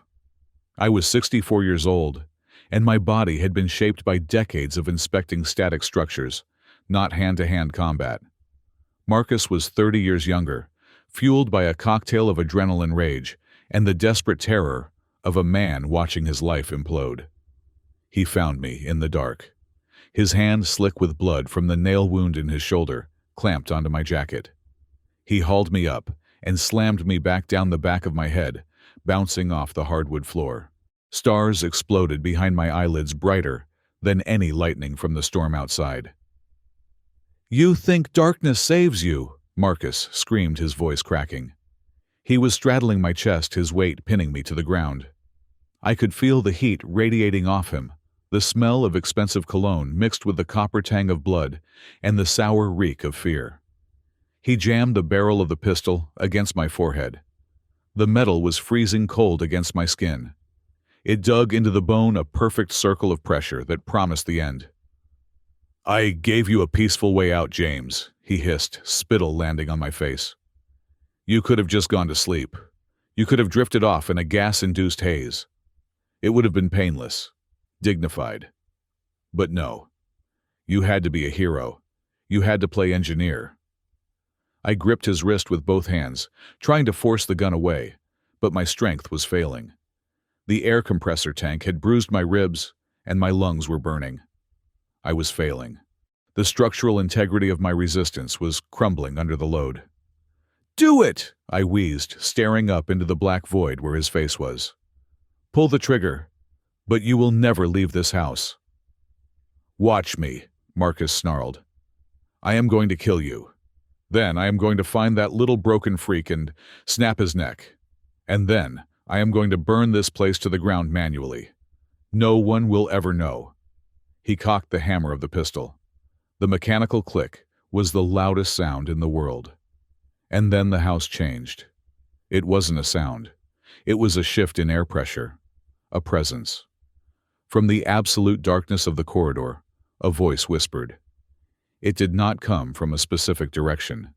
It seemed to bounce off the walls disembodied, and everywhere at once. "Marco," Marcus froze. The gun wavered against my head. "What?" he breathed. "Marco," the voice whispered again, closer this time. It was Leo. But it wasn't the terrified child who had clutched a stuffed elephant. It was something else. In the light, Leo was disabled. In the light, he was hesitant, navigating a world designed for eyes. But in the dark, Leo was a king. This was his kingdom. He had spent 10 years mapping the world by echo and vibration. He knew the squeak of every floorboard. He knew the airflow of every vent. Marcus panicked. He whipped the gun away from my head and aimed it blindly into the darkness. "Show yourself!" he screamed. Bang. The muzzle flash was blinding, a split-second strobe that illuminated the hallway in stark blue-white relief. For a microsecond, I saw the hallway empty. Bang, bang. He fired 2 more shots at nothing. The bullets tore into the drywall, sending plumes of dust into the air. "Over here, Dad!" Leo's voice called out from the left, near the kitchen doorway. Marcus spun, leveling the weapon. He fired again. Bang, a vase on the entry table exploded. Clatter. A heavy book hit the floor on the right side of the hallway near the stairs. Marcus spun again, breathing hard, his heart rate audible in his voice. Stop it. Stand still. Crash. A ceramic bowl shattered against the wall behind him. Leo was moving. He was moving with total silence, his bare feet making no sound on the floor. He was throwing objects to create false targets, using the acoustics of the house to throw his voice to confuse the enemy. He was dismantling Marcus's orientation, brick by brick. I can see you, Marcus lied, his voice trembling. I have night vision. Come out. You are lying, Leo said calmly, his voice coming from directly behind Marcus now. Your heart is beating 140 times a minute. You are sweating. And you are out of bullets. Marcus pulled the trigger.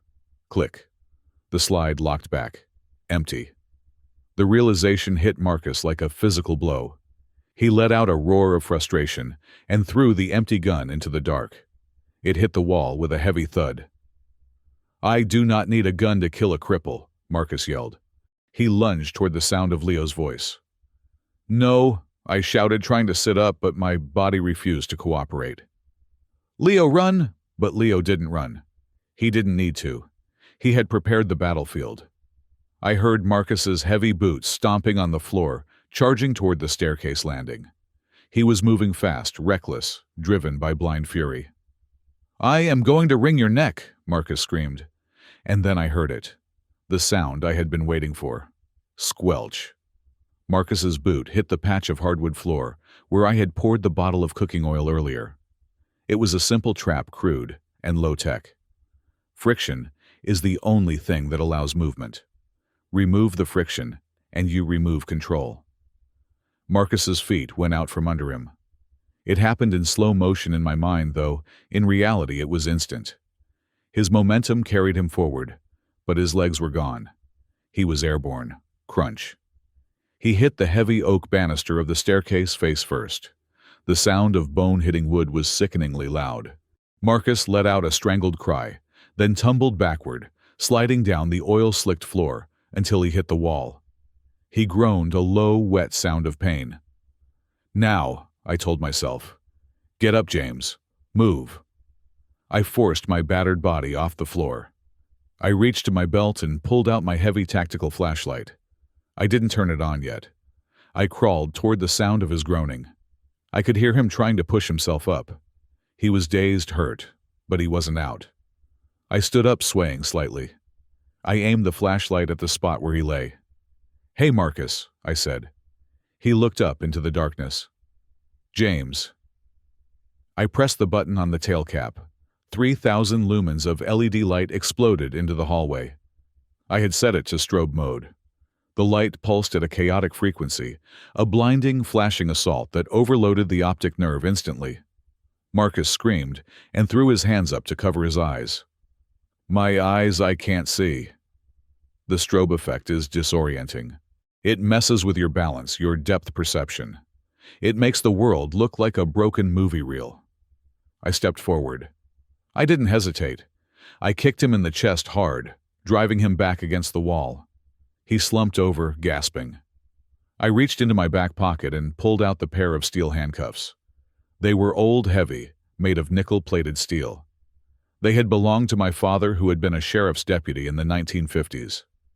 I had kept them as a keepsake, never thinking I would use them to arrest my own son-in-law. I grabbed Marcus's right wrist. He tried to pull away, but he was weak, blinded, and in shock.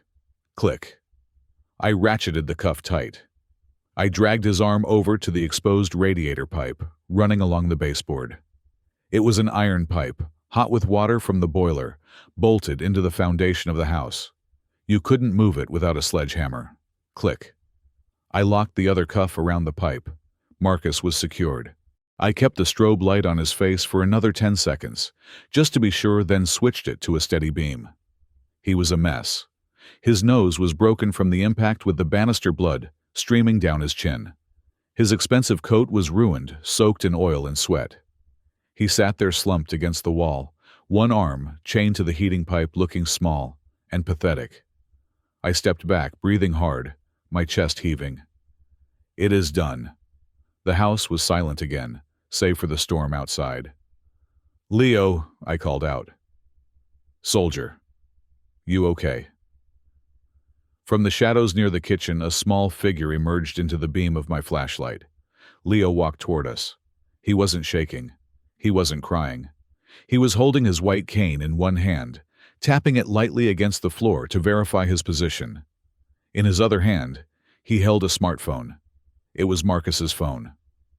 Leo stopped 5 feet away from his father. He tilted his head, listening to Marcus's ragged breathing. He is bleeding from the nose, Leo observed calmly, and his shoulder sounds wet. Marcus looked up, squinting against the light. He saw his son standing there. You little rat. Leo didn't flinch. He held up the phone. The screen was glowing. How? Marcus wheezed. It has a passcode. It has biometrics. You passed out for 12 seconds after you hit your head, Leo said. His voice was clinical precise. I walked over to you. I took your thumb. I pressed it to the sensor. Marcus's eyes widened. I unlocked it, Leo continued. I opened the emergency app. I sent a priority distress signal to the state police. I included the GPS coordinates. And I forwarded the audio file from my recorder to your business partner's email address, the one you were planning to double-cross. I stared at my grandson. I had taught him about structure, about balance, about defense. But this was pure tactical brilliance. He hadn't just called for help. He had destroyed Marcus's life with 2 taps of a screen. They are 8 minutes away, Leo said. I can hear the sirens on the highway.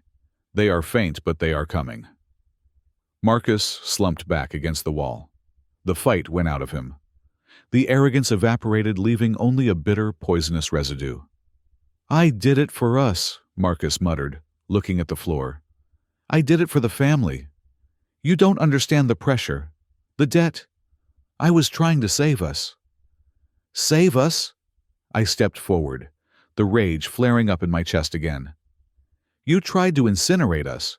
You tried to turn my grandson into ash so you could collect a check. He is not my son, Marcus screamed, straining against the handcuffs. The mask fell away completely now. He is a genetic dead end. Look at him. He can't see. He can't do anything. I wanted a son I could play catch with. I wanted a son who could take over the company. Instead, I got a burden. A leech. He looked at Leo with pure hatred. You should have died in the womb. It would have been cheaper. I raised the heavy flashlight. My hand was shaking not from fear, but from the overwhelming urge to smash his teeth in. I wanted to silence that voice forever. I wanted to end him. Grandpa, Leo said softly. I stopped. I looked at the boy. Don't, Leo said. He isn't worth the energy. He is just a broken building. Let him collapse on his own. I lowered the light. Leo was right. Striking him now wouldn't change anything. It would only lower me to his level. Marcus was done. He was chained to a pipe in a dark house, waiting for the law to come and bury him under the weight of his own crimes. You are right, Leo, I said, my voice thick with emotion. I walked over and put my hand on Leo's shoulder. You are absolutely right. Marcus started to laugh. It was a high, hysterical sound that grated on my nerves. You think you won. You think this is over. The cartel doesn't care about police. They will come for me. And when they find out the money is gone, they will come for you too. Let them come, I said, shining the light on his broken face one last time. We reinforced the foundation tonight, Marcus. This family is stronger than you ever gave us credit for. I turned my back on him. Come on, Leo. Let's go wait on the porch. The air is better out there. Grandpa, Leo asked, as we walked toward the door. Yeah. Did I do good? I looked down at the boy who had navigated the darkness, who had outsmarted a killer, who had saved my life. You didn't do good, Leo, I said, feeling tears prick my eyes for the first time that night. You were magnificent. You are the bravest man I have ever met." We walked out into the storm, leaving the monster chained in the dark. In the distance, the wail of sirens grew louder, cutting through the wind like a promise. The arrival of the authorities was not a rescue. It was a cleanup operation. We had already won the war. They were just here to process the prisoner. It started with a low rumble that vibrated through the porch floorboards, distinct from the thunder. Then, the blue and red lights cut through the storm, turning the wet driveway into a strobe-lit disco of law enforcement. Leo had not just called the local sheriff. His distress signal, routed through an accessibility app for the visually impaired, had triggered a high-priority response. The message he sent: active shooter, hostage situation, explosives rigged, brought the cavalry. 3 SWAT armored trucks tore up the lawn, bypassing the decorative retaining walls Marcus had built to trap us. Men in tactical gear poured out rifles, raised moving with the precision of a demolition crew. "Police, show me your hands." I sat on the porch swing, Leo tucked under my arm. I raised my hands slowly. "The suspect is inside," I shouted over the wind. "He is secured. Hallway, cuffed to the radiator." The lead officer, a giant of a man with sheriff emblazoned on his chest, approached us cautiously. He saw the bruises on my face, the gypsum powder coating my clothes like ghost dust, and the small, calm boy beside me. "Are you James Williams?" he asked. "I am," I said. "This is Leo. We are the residents. The man inside is Marcus Thorne. He is armed, dangerous, and currently immobilized." The team breached the door. I heard the shouting inside, the clatter of boots, and then the distinct metallic click of professional handcuffs, replacing my vintage ones. Minutes later, they dragged Marcus out. He was a ruin of a man. His nose was swollen and purple, his shoulder bandaged hastily by a paramedic, his expensive coat shredded. He was kicking and screaming, spewing legal threats that evaporated in the rain. "I have rights," Marcus yelled, spitting blood. "This is entrapment. That old man is crazy. He attacked me." Then another car pulled up, a cruiser escorting a black sedan. The door opened, and my daughter Sarah stepped out. She looked like a sleepwalker who had been slapped awake. Her hair was disheveled, her makeup smeared.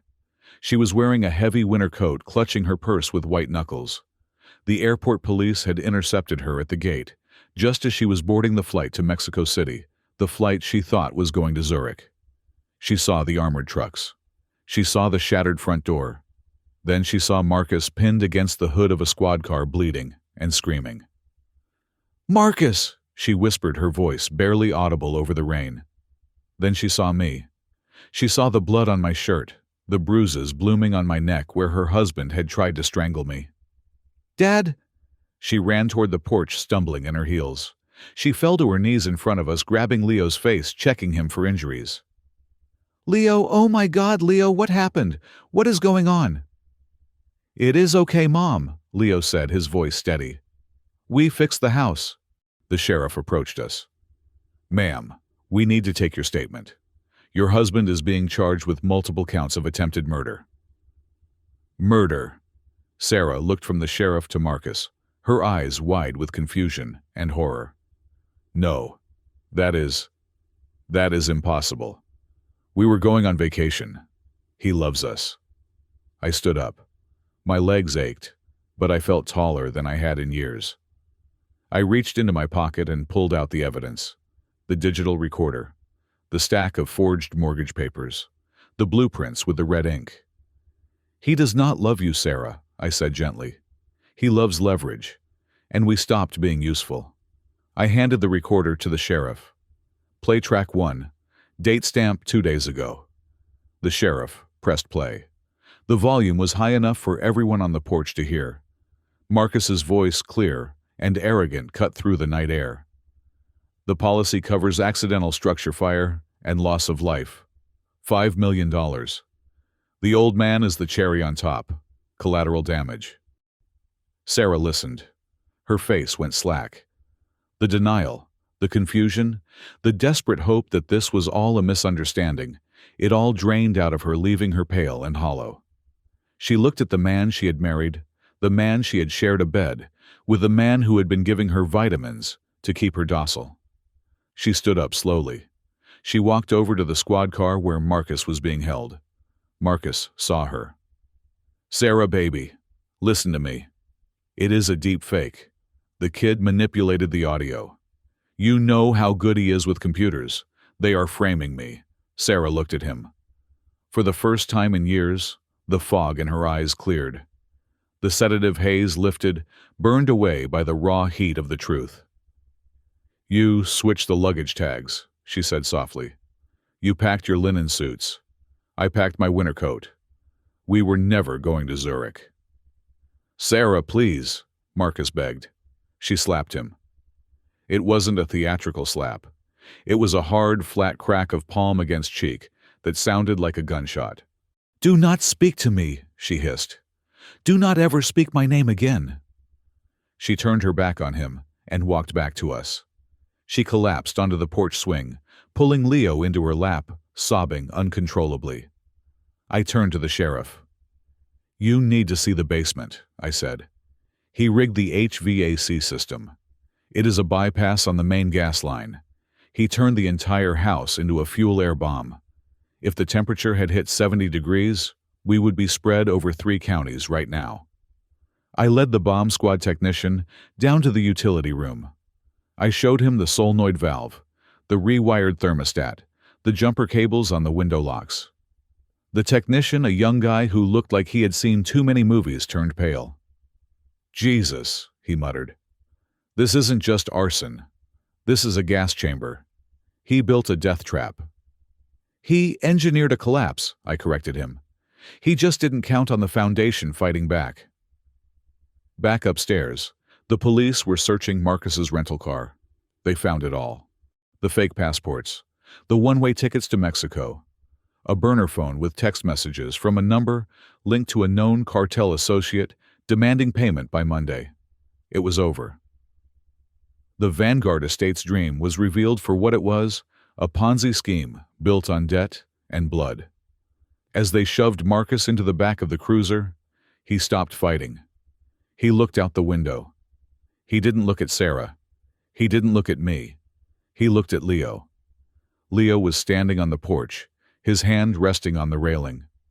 He wasn't looking at Marcus, he couldn't, but his head was turned toward the car, tracking the sound of the engine.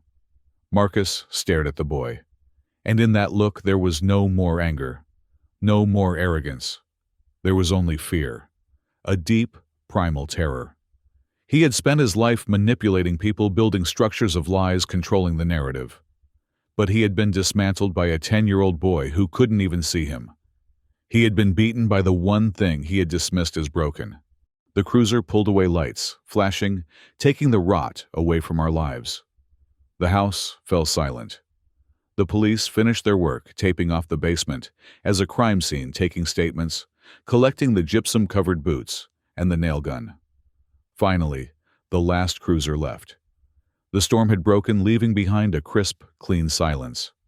I walked back onto the porch. Sarah was sitting there rocking Leo. She looked up at me. Her eyes were red, but they were clear. "Dad," she said. "I am so sorry. I didn't see it. I was so blind." I sat down next to them. I put my arm around my daughter and my grandson. "We were all blind, Sarah," I said. "We looked at the surface. We looked at the paint and the fixtures. We didn't check the beams." I looked at Leo. He was exhausted, his head resting on his mother's shoulder. But he was smiling, a small, tired, victorious smile. "But the house is still standing," I said. "We have some repairs to do. We have to tear out the bad wiring. We have to rebuild the trust. But the foundation is solid." I looked out at the ocean. The sun was starting to rise, a pale gray light filtering through the clouds. The nightmare was over. The house was no longer a trap. It was just a building. And inside it, for the first time in a long time, there was a family that was safe. The county courthouse was a building of granite and oak, designed to project permanence and authority. It was the kind of structure I respected, built on a foundation of law and order. 6 months had passed since the night of the storm. 6 months of depositions, evidence processing, and the slow, grinding machinery of the justice system. I sat in the witness box wearing my best suit, my hands resting on the polished wood railing.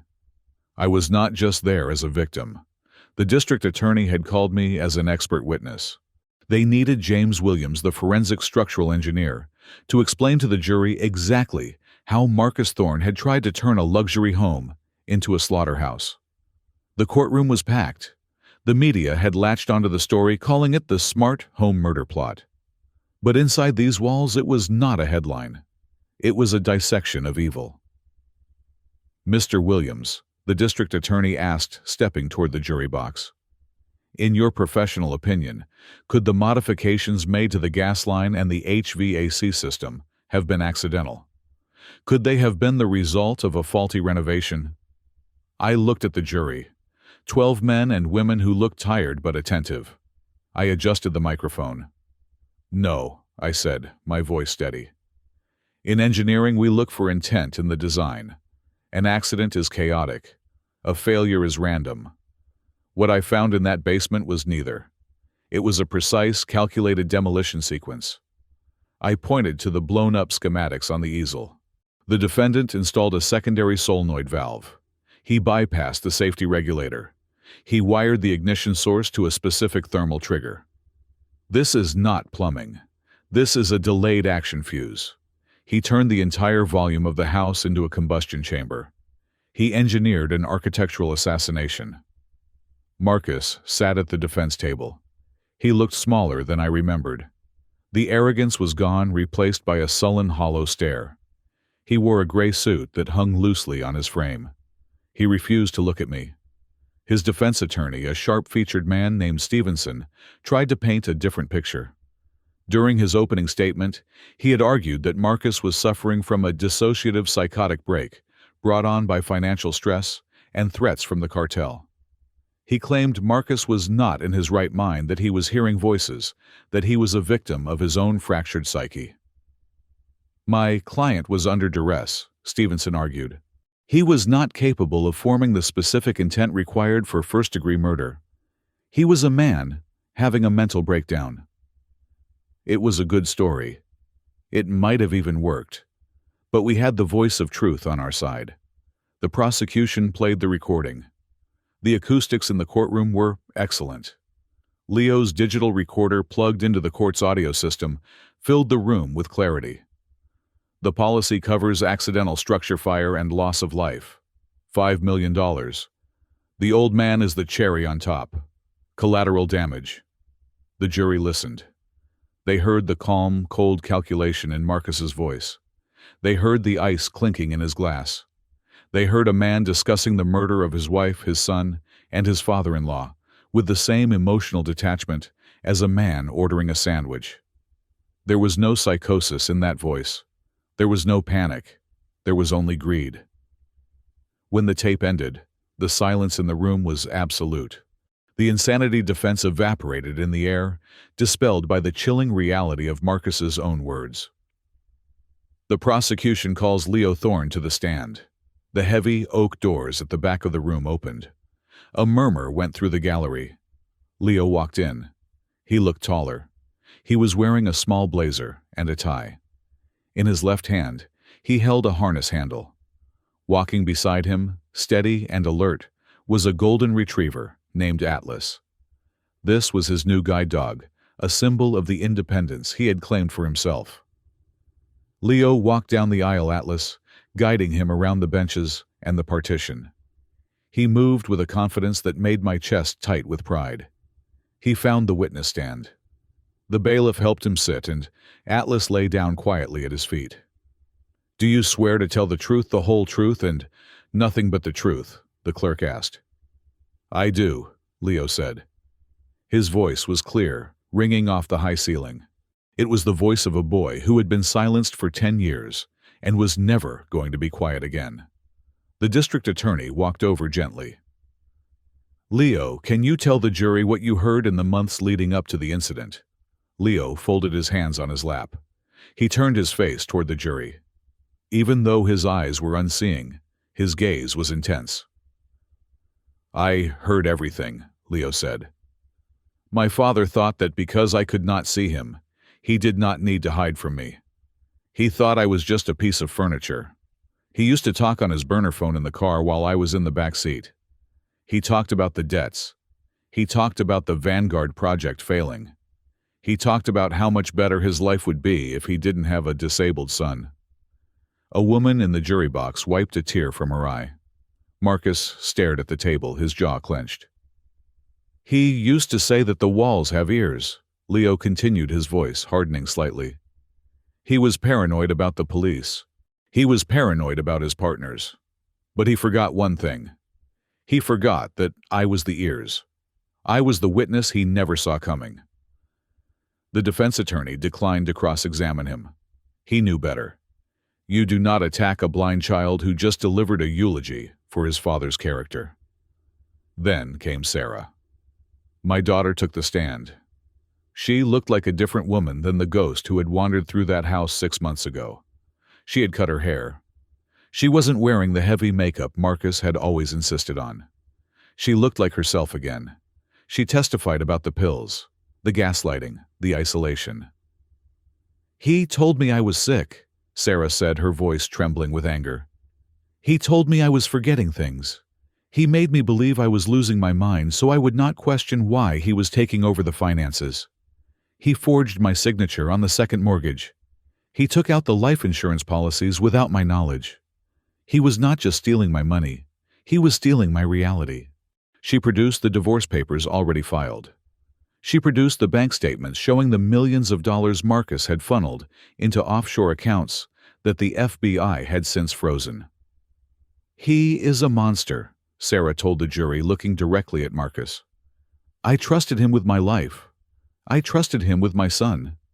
And he looked at us and saw nothing but a payday." The trial lasted 3 weeks, but the verdict felt inevitable from the first day.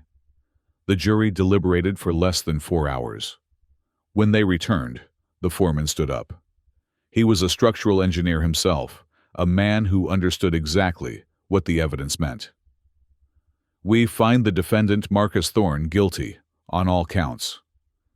The list was long.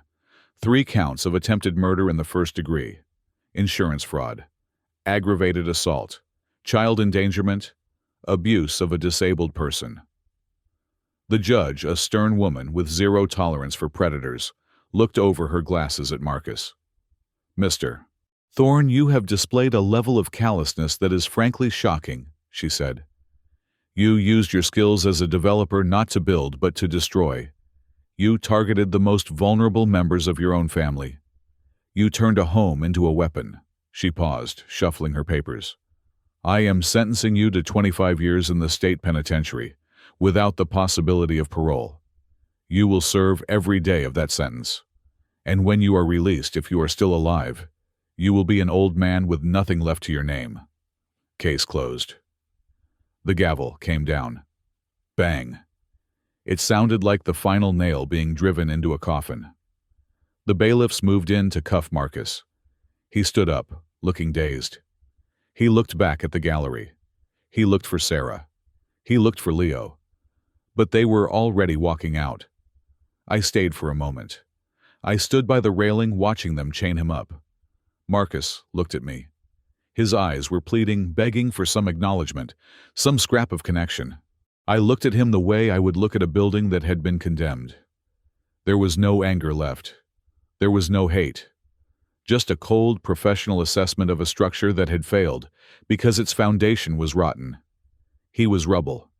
He was debris to be cleared away so the real work could begin. I turned my back on him and walked out into the sunlight. Sarah and Leo were waiting for me on the courthouse steps. The press was there, cameras clicking, microphones thrust forward, but we ignored them. We walked down the steps together, a united front. We went to a park nearby, sitting on a bench overlooking the river. Atlas lay at Leo's feet, chewing on a stick. Sarah took a deep breath, inhaling the clean air of freedom. But then, her shoulders slumped. She looked at me, tears welling up in her eyes. "Dad," she said, I am so sorry. I should have known. I should have protected him. She reached out and touched Leo's hair. I let it happen. I was so weak. I took her hand. It was cold. I squeezed it, letting my own calloused warmth seep into her. Listen to me, Sarah, I said, my voice firm. You were not weak. You were poisoned. Literally and metaphorically. He drugged you. He manipulated you. That is not your fault. I paused, looking her in the eye. I needed her to hear this. But, I said, we have to learn from this. The silence was the enemy. You felt something was wrong. I felt something was wrong. But we didn't speak up. We didn't want to rock the boat. We didn't want to be rude. That silence nearly killed us. I looked at Leo. He was listening, his hand resting on the dog's head. The lesson is not about guilt, I said. The lesson is about the future. We never ignore the cracks again. If we see a fracture, we fix it. If we feel a vibration, we investigate it. We do not let things slide for the sake of peace. Because peace built on a lie is just a waiting collapse. Sarah nodded, wiping her tears. I promise, Dad, never again. Never again, I repeated. Leo looked up. Can we get ice cream now? Atlas has been a good boy. And I think I deserve a double scoop, I laughed. It was a rusty sound, but it felt good. Yes, soldier, you deserve the whole gallon. We stood up. The nightmare was behind us, locked away in a cell for 25 years. We had survived the demolition. Now it was time to start the reconstruction. It has been 1 year, 2 months, and 14 days since the storm broke. I am standing on the edge of a quiet alpine lake, about 40 miles east of where the old house stood.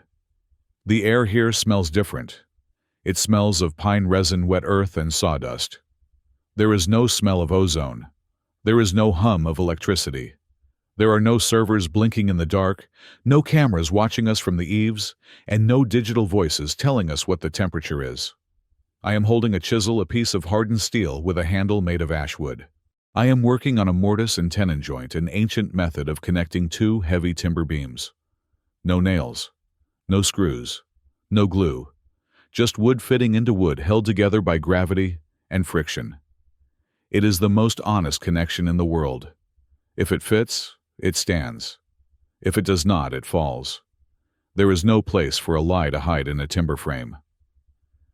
Grandpa, a voice says from behind me. I turn. Leo is standing there. He has grown 2 inches in the last year. His shoulders are broader. He is wearing a tool belt that hangs a little loose on his hips, but he wears it with authority. Atlas, his golden retriever, is lying in the shade of a cedar tree, watching us with sleepy, loyal eyes. Check the tenon on the south post, I say. I think it is a fraction of an inch too thick. Leo steps forward. He does not use a tape measure.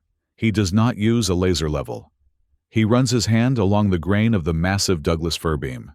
His fingers move slowly, reading the wood like braille. He feels the slight ridge where my chisel left a high spot.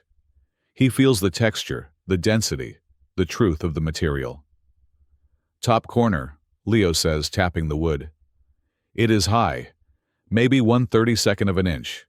If you drive the peg in now, it will split the shoulder. I smile. Good catch, soldier. I hand him the sandpaper block. Smooth it out. We do not force it. We massage it until it belongs there. We are building a cabin. It is small, just 1,200 square feet. It has a wood stove for heat. It has windows that open with hand cranks. It has a heavy oak door with a mechanical deadbolt that makes a satisfying heavy clunk when you turn the key. It is an analog house for an analog life. People told me I should retire. They told me I should take the settlement money from the lawsuit against Marcus's estate and go sit on a beach somewhere. But I cannot do that. I am a builder. And for the first time in my life, I am building something that matters. I am not investigating a collapse, I am preventing one. Sarah pulls up in the driveway. Her car is dusty, a practical station wagon that fits the dog and the tools. She steps out, carrying a cooler of lemonade and sandwiches. She is laughing at something on the radio. I stop chiseling and just watch her for a moment. A year ago, she was a ghost. She was a woman moving through water sedated and hollowed out by a man who treated her like an ATM machine. Today, she is vibrant. She has started her own landscape design business. She is getting her hands dirty in the soil, planting things that grow things that last. She has scars, we all do, but she is not bleeding anymore. Lunch break, she calls out. We sit on the stack of lumber eating ham sandwiches and looking out at the water. The lake is glass, still reflecting the mountain peaks. I look at Leo. He is chewing thoughtfully, his face turned toward the sun. I think about the DNA test that Marcus had mentioned in the court documents, a final attempt to hurt us from his cell. It confirmed what I had known for a long time, but never cared about. Leo is not my biological grandson. Sarah had him with her first husband, a good man who died in a car wreck before Leo was born. Marcus had adopted him when they married, mostly for the image of a benevolent stepfather. By blood, Leo and I are strangers. We share 0 genetic markers. We have no biological obligation to each other. And yet as I look at him, I realize that blood is the thinnest liquid on earth. It washes away easily. But what we have, the bond forged in the dark of that hallway, that is concrete. That is rebar. That is a structural connection that can withstand a seismic event. Leo is the only person on this planet who operates on my frequency. We are both survivors. We both listen to the world before we step into it. We both understand that safety is not a product you buy. It is a discipline you practice. He is more my grandson than any biological heir could ever be. He is my apprentice. He is my partner. Grandpa, Leo says, wiping crumbs from his mouth. Can we go down to the dock? The trout are jumping. I can hear them splashing near the reeds. You finished sanding that beam? I ask, feigning sternness. Smooth as glass, he shoots back, grinning. Go check it yourself. We walk down to the small wooden dock I built last month. We cast our lines into the water. It is quiet, peaceful. The kind of peace you earn after a long war. After 20 minutes, Leo's rod bends. He fights the fish with practiced skill, feeling the tension in the line, knowing exactly when to reel and when to let it run. He pulls a beautiful rainbow trout out of the water, its scales shimmering in the sunlight. It is a fighter, Leo says, gently holding the fish. It is a keeper, I say. Good size for dinner. Leo pauses. He runs his thumb along the fish's side, feeling its heartbeat, its frantic desire to live. Let's put it back, Leo says. Yeah, I ask. Yeah, he says. He fought hard. He deserves to go home. He lowers the fish back into the water. We watch it flick its tail and disappear into the deep, dark green of the lake. Gone. Free. It is a small moment, but it hits me hard. Forgiveness. It is not about forgetting what the enemy did. It is about refusing to carry the enemy with you. Marcus is rotting in a cell serving year 1 of 25. If we carry hate, if we carry fear, we are in that cell with him. By letting it go, we stay out here in the sun. I pack up the tackle box. I look at the boy. Then I look past him at the camera lens of my own mind, at you, the person listening to this story. I spent 40 years of my life as a forensic engineer. I investigated over 300 structural failures, bridges that fell, roofs that caved in, foundations that cracked. In every single case, without exception, there were warning signs. There were hairline fractures. There were noises. There was rust. There was always a sign that the load was too heavy and the support was too weak. But people ignored them. They painted over the cracks. They turned up the radio to drown out the groaning metal. They didn't want to deal with the inconvenience of the truth. They wanted to believe that everything was fine, right up until the moment the ceiling hit the floor. I made the same mistake in my own life. I saw the way Marcus looked at my daughter. I saw the coldness in his eyes. I felt the vibration in the air that told me something was wrong. But I ignored it. I wanted my daughter to be happy. I wanted to be a polite father-in-law. I let social convention override my survival instinct. That mistake almost cost me my life. It almost cost me the two people I love most in this world. So I want to leave you with a lesson. A lesson I learned not from a textbook, but from a 10-year-old blind boy in a dark hallway. It is the lesson of self-preservation. People think self-preservation is selfish. They think it means running away and leaving others behind. They are wrong. Self-preservation is the highest form of responsibility. You cannot protect the people you love if you are comprised. You cannot hold up a roof if your own pillars are crumbling. Do not ignore the cracks. If you are in a relationship and you feel that vibration, that subtle, sickening feeling that something is not right, do not paint over it. Investigate it. If you have a partner who isolates you, who makes you feel small, who handles the money in secret, who dismisses your concerns, those are structural failures. If you have a child or a parent or a friend who tells you they are scared, listen to them. Even if it sounds crazy. Even if it sounds impossible. Leo told me the house was a bomb, and I almost dismissed him because he was a child. I almost died because I trusted my bias more than I trusted his instinct. We live in a world that tells us to be nice, to be agreeable, to not make a scene. I am telling you, make a scene. If your gut tells you to check the locks, check them. If your instinct tells you to leave the room, leave. If you suspect someone is poisoning your tea or your mind or your bank account, do not wait for the explosion. Dismantle the trap before it springs. Protect your foundation, reinforce your walls, and be careful who you let through the front door. Because in the end, we cannot choose the family we are born into. We cannot always choose the tragedies that find us. But we can choose how we build our defense. We can choose who stands beside us in the dark. I look back at the cabin. It is unfinished, raw, and beautiful. It is strong. It will stand for 100 years because we are building it with truth. Leo calls out from the path. Grandpa, Mom says she brought cookies. Coming, soldier. I shout back. I pick up my toolbox. It is heavy, but it is a good weight. I am James Williams. I am a builder. I am a grandfather. And I am alive. Thank you for listening to our story. It wasn't easy to tell, but if it helps just one of you spot the cracks in your own life before the roof comes down, then it was worth it. I want to know where you are listening from. Are you safe in your own home? Drop a comment below with your city and country and tell me, have you ever had a gut feeling that saved you from a bad situation? Let's talk about it in the comments. If you believe in standing up for your family and fighting back against the darkness, please hit that subscribe button for the Bittersweet Revenge channel. Smash the like button to show your support, and if you really want to help this story reach people who need to hear it, hit that hype button. Stay vigilant, stay safe, and remember, don't let them come back.